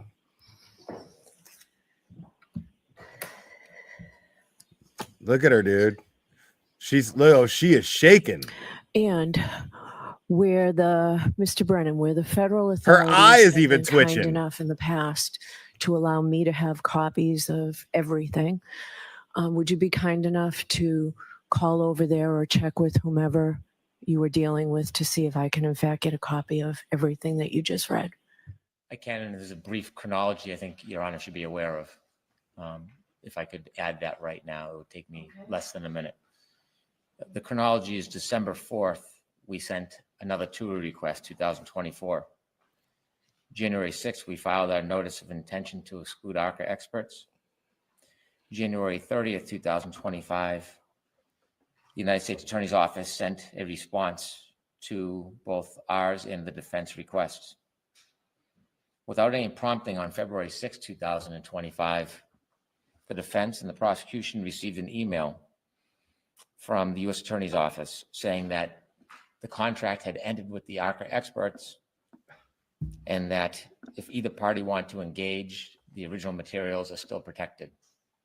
This was a change in position about whether a party could engage. On February 11th, we filed the motion to exclude. February 13th, the defense provided us the emails that I read. February 13th, 2025, I think I said the federal government. It was the defense. February 13th, 2025, they sent us the email and the direct examination outline. We reached out to the federal government again because I was curious about the change in position on February 6th that the contract was ended, that parties could contact ARCA. Obviously, the Commonwealth is in no position to contact ARCA because that would naturally preclude the defense from retaining them. So we've refrained and we will not reach out to them. All right, so the information that was provided to you, not from the federal government, I'd like a copy of. You suck, dude. Before you leave the courthouse today. You suck, dude. All right, 11 o'clock a week from today. Shit. Is it possible to move it one day to the 26th instead of the 25th? Poor Alan, dude. It would have to be. Poor Alan Jackson. You know, he's like, fuck, man. I got to be the one to. I'm always the fucking one that's got to like piss this lady off and ask for accommodations with dates. At 9 o'clock in the morning. Like, they hate him, dude. Here, if I may hand up the discovery that was Thank you. provided by the And- defendant reference by You know why they hate him even more now is because this is the first hearing. Keep in mind, people, this is the first hearing that has taken place since the Boston 25 interview aired. And in the Boston 25 interview, Karen Reed and Alan Jackson revealed to Ted Daniel and his audience that her defense team is not taking any money right now. They're not taking any money. Every bit of money that is raised that goes to that link that I've got pinned to the top of the chat, every bit of that money goes towards expenses in the defense, such as experts, such as their accommodations, such as investigators, private investigators, to it's not just having people file motions, having attorneys file motions and argue in court that goes into an effective defense. All of these other things that I just named, and then some that I don't even know, go into it. And so this also indicates to me, if they are now trying to get Alan Jackson off of this case, if they're trying to push him out, if Nick Rocco is correct, and they are trying to push Alan Jackson off of this case, then that indicates to me that they were trying to drain her bank account, that they were trying to drain her so she couldn't afford a defense. But now that they're saying, well, she's good. As long as we keep donating money, she's good. She'll be able to handle all of the expenses that come with the defense, but she's not having to pay Alan Jackson or anyone on her defense team. None of them are taking any money from her right now because they believe in her innocence that much. And the fact that they said that on television tells you a lot. It tells you a lot. Because scumbag defense attorneys are only scumbag defense attorneys if they're doing what they're doing just for money. They're like, yeah, I'll defend a fucking child murderer. I don't give a fuck. As long as the money's there. They're not going to represent that dude pro bono. You know what I'm saying? But they will, and especially a team only will, if they believe their client to genuinely be innocent. That says a lot. That means that there's no behind the scenes shit. That the jury's not hearing. There's no behind the scenes. There's no tricks going on. That's not what they're doing.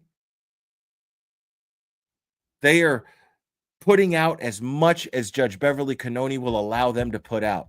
They want it all out there. And they are busting their asses round the clock to do it.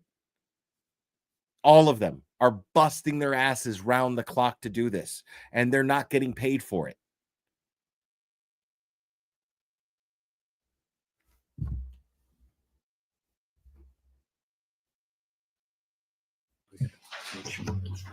Oh, great. Thank you. Is there any way you suspend for today? We can do the afternoon of the 25th if the morning doesn't work. The problem I have, Your Honor, is I've got a hearing on the 24th. I have to fly on the 24th, even to be here. So you can be on Zoom for this if you want, Mr. Jackson. Wow, dude. Lady. I'd rather be here, but I have to accommodate whatever the court's calendar is. I have to accommodate the court's schedule. If we can do it live, I'd rather do it live, but I will accommodate the court's calendar. Yeah, like I'll do it Zoom if I gotta be. Fuck Are it. all parties Whatever. available at 9 on the 26th? I'm not. You can't take a red eye, Mr. Jackson. Zoom, Mr. Jackson.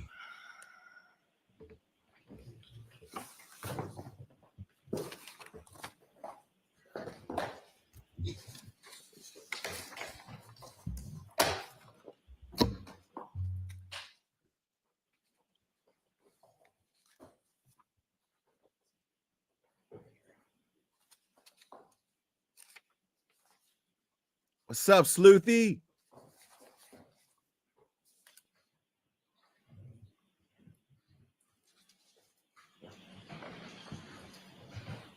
Your Honor, will accommodate the 25th, one way or the other. All right. So we'll see everyone. Your Honor, I'm sorry. Just on behalf of Mr. Alessi, is there any chance the court would entertain the motion that he's doing today or no? No. Okay. All right, 11 o'clock on Wow. the 25th. Thank you. All rise for the court, please. Wow, dude. All right. I would rant and rave about this a bit longer. I'll probably go live again tomorrow. So of course, Aiden will be live, Turtle Boy, at 9 p.m. as usual on Tuesday nights. Can't wait to hear what he has to say about all this. But right now, what I want you guys to do, once you log out of here, once you leave here, I want you guys to click on this link that I just put there. I'm going to pin it right now. Okay. That link goes to Mazza Media's channel. Right now, he's got LaFerio, Only Nan Gallagher. I'm going to have her on here soon. We've been playing phone tag, trying to figure this shit out. But right now, Mazza Media, we love Mazza, and he is live right now with her. So when you get over there, click on that link when we're done here and let them know in the chat that it's a Glare raid. Type in Glare raid in the chat. Every single person do that. Please do so. Guys, I am going to wrap this up. You guys are absolutely fantastic. Thanks for indulging me. Thanks for hanging out. Please make sure to hit the like if you haven't already on your way out and your way to Mazza's. Please make sure to hit the like. If you're new subscribers, I know I've got some new subscribers in the last 24 hours. I'm really grateful to you guys for that. I hope you're enjoying the channel. I hope you continue to enjoy the channel. To all of this, all the people who've shown support today, thank you so much. All my mods, you guys are amazing. Thank you guys for everything that you guys do. You guys are absolutely fantastic. I am blown away by all you guys. Make sure from here, head over to Mazza's. Let them know in the chat it's a Glare raid, folks. All right. I love you guys very much, and we will do this again very soon, my friends.